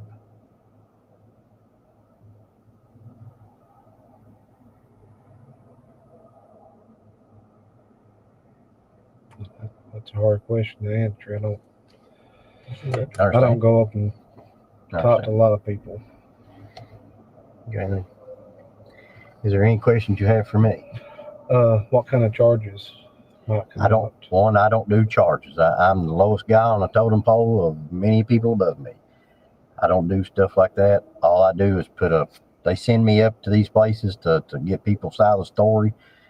I type a form up, I give it back to them, and that's they tell me what to do. Who's the Attorney General's office. Yeah. I don't, it'll be up to them on what they decide. I can't tell you, I don't want to lead you in any way, so I just can't tell you that because I don't. Too, and it'll be dependent upon, if there's follow-on interviews, additional information that comes in to make sure what you tell us is accurate. There's no prosecutor in the world that I've met, in the last 20 years that isn't interested in, someone telling the truth. And your evidence question, will all the evidence be presented? Everything that I gather absolutely will be presented. Okay. That is something there's no narrative here. That's what I told you before when I said, man, I understand stuff. I don't have a narrative to come up here and to get you to do, to only show something against you. That's not how that works. We do the whole broad spectrum and then let the chips have to kind of fall where they fall. It's not up to me. But no way will that not happen. I can assure you that. Yeah, this isn't, movie or small town situation. You got to think So now the girls were asking him, what do you think will happen? And he was saying, oh, now we can't guarantee nothing. I can't, blah, blah, blah, blah. Do you remember that? When Sabrina was asking him if she had to be afraid and she was looking for some encouragement. She was looking for some reassurance from him. You could tell. And he was just, oh, I ain't judging you. I ain't judging you. You're not judging the victims, but yet you're over here buddying up to Ben, giving Ben all the answers to say. They had to pry the truth out of him, or at least what they fed him as truth. Attorney General's chief law enforcement. I have. We've got a very important duty to be very factual, be very independent. Oh, yeah. To present everything, and that's what we said. We want to make sure that what we get from you is spot on accurate, because we know answer to pretty much everything we've already asked you. His name is Shannon. We don't, if you're wanting an accurate portrayal of evidence and an accurate portrayal of who you are, then honesty is the only way that Matt and I can convey that, in a report or, to a prosecutor or to a grand jury or anybody else. I get no pleasure in this whatsoever and no benefit. So I will ask you that what you have just discussed with us through this period that you've been in our vehicle and our presence, that's been your statement, free and willing, right? Yes. Your honest statement, everything you've told me has been the truth. Yes. Okay. What? What do you think should happen to somebody that this is done? I done wrong. I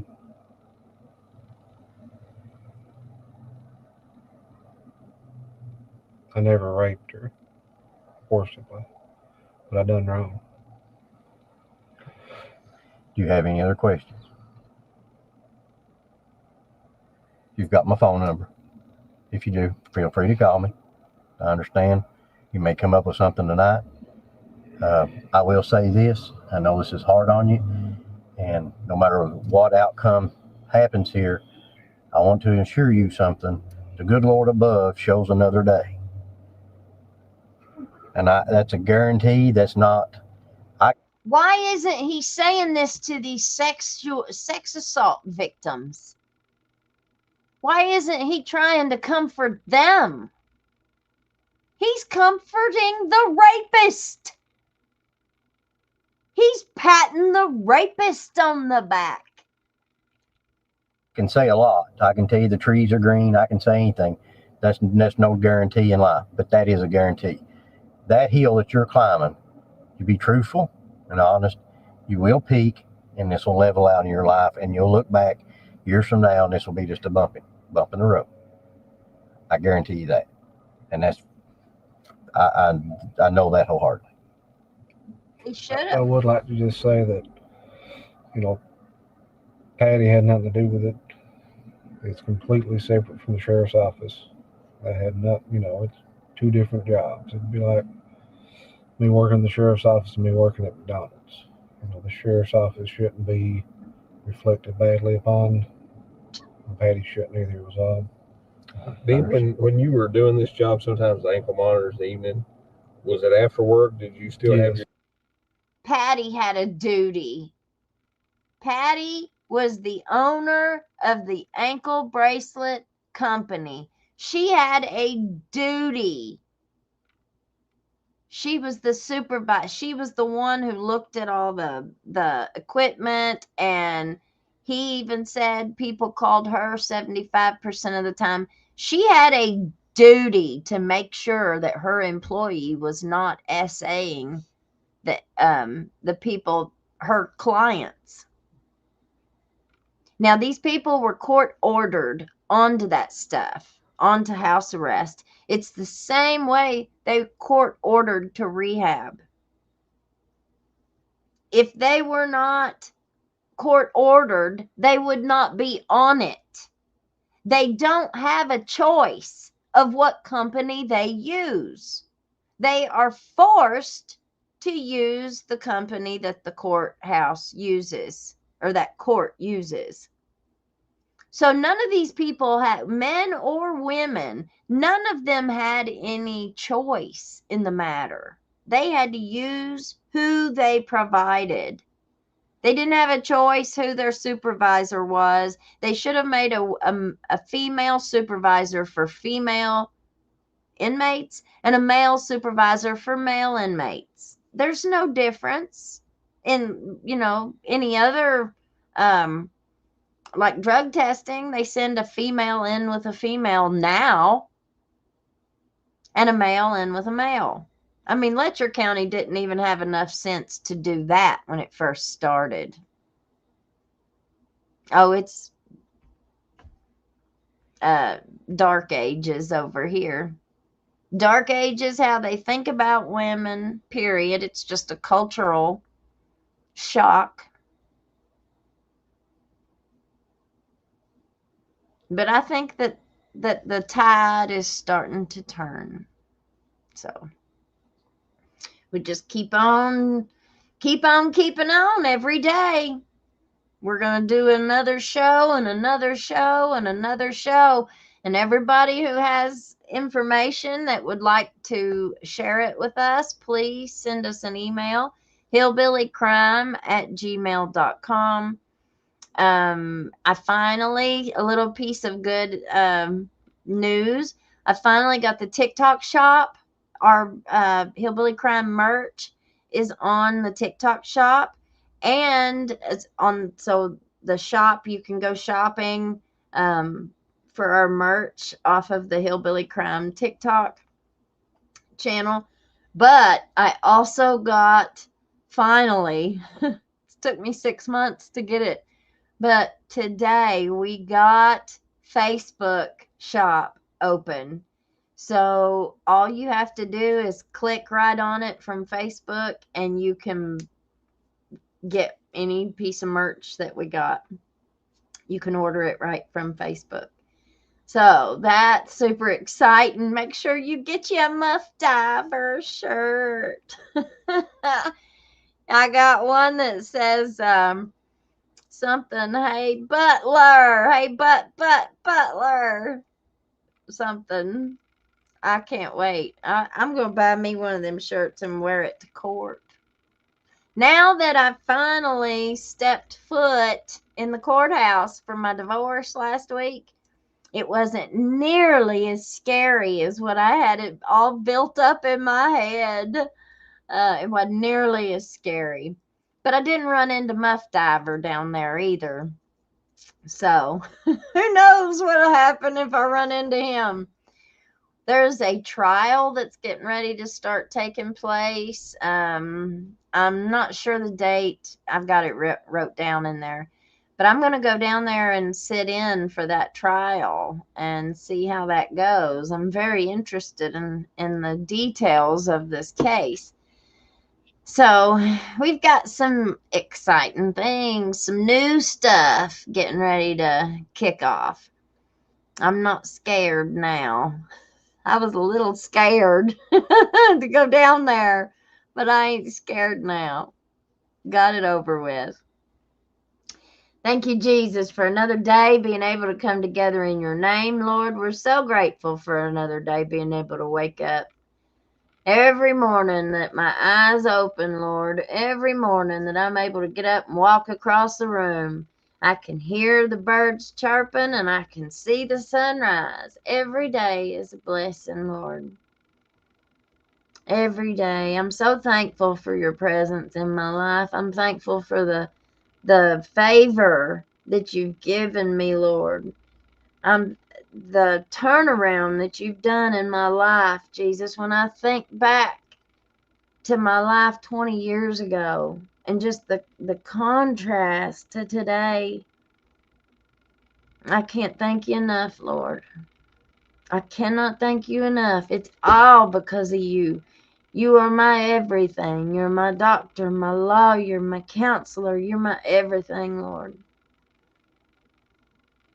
And I'm just grateful. I'm grateful that I have you. I pray for those tonight, Lord, that feel alone. I pray for those who are just wallowing in self-pity, Lord. I struggle with that too sometimes. Not so bad anymore, but we have to learn that we just have to get up and get over it.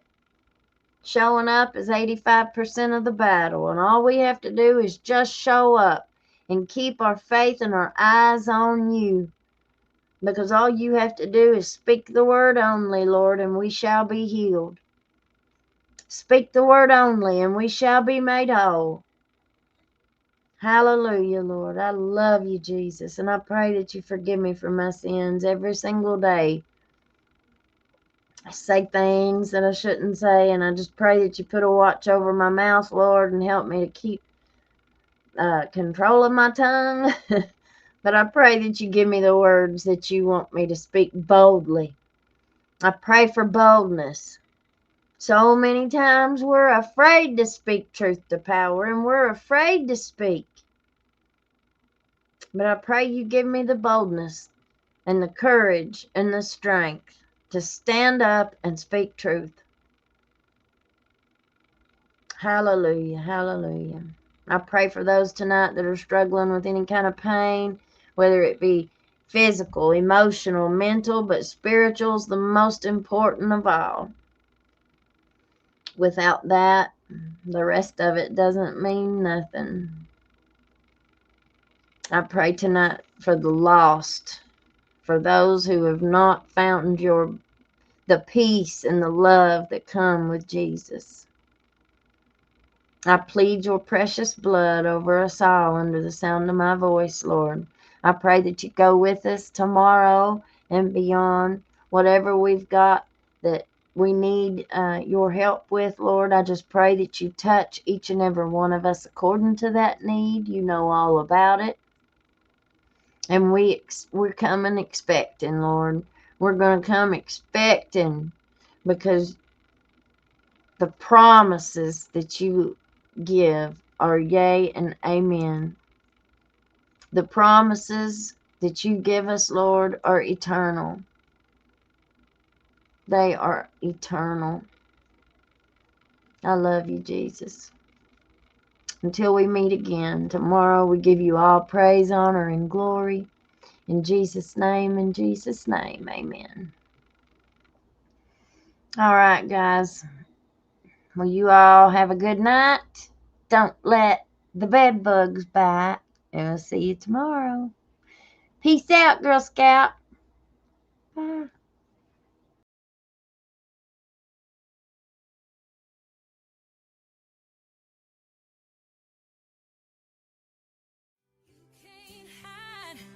from hillbilly crime. You can't hide from hillbilly crime. You may not know that there's a crew in town. The head hillbillies are making their rounds. Small town whispers loud and clear. The sheriff shot the judge in his chambers chair. Sheriff got a secret he won't keep.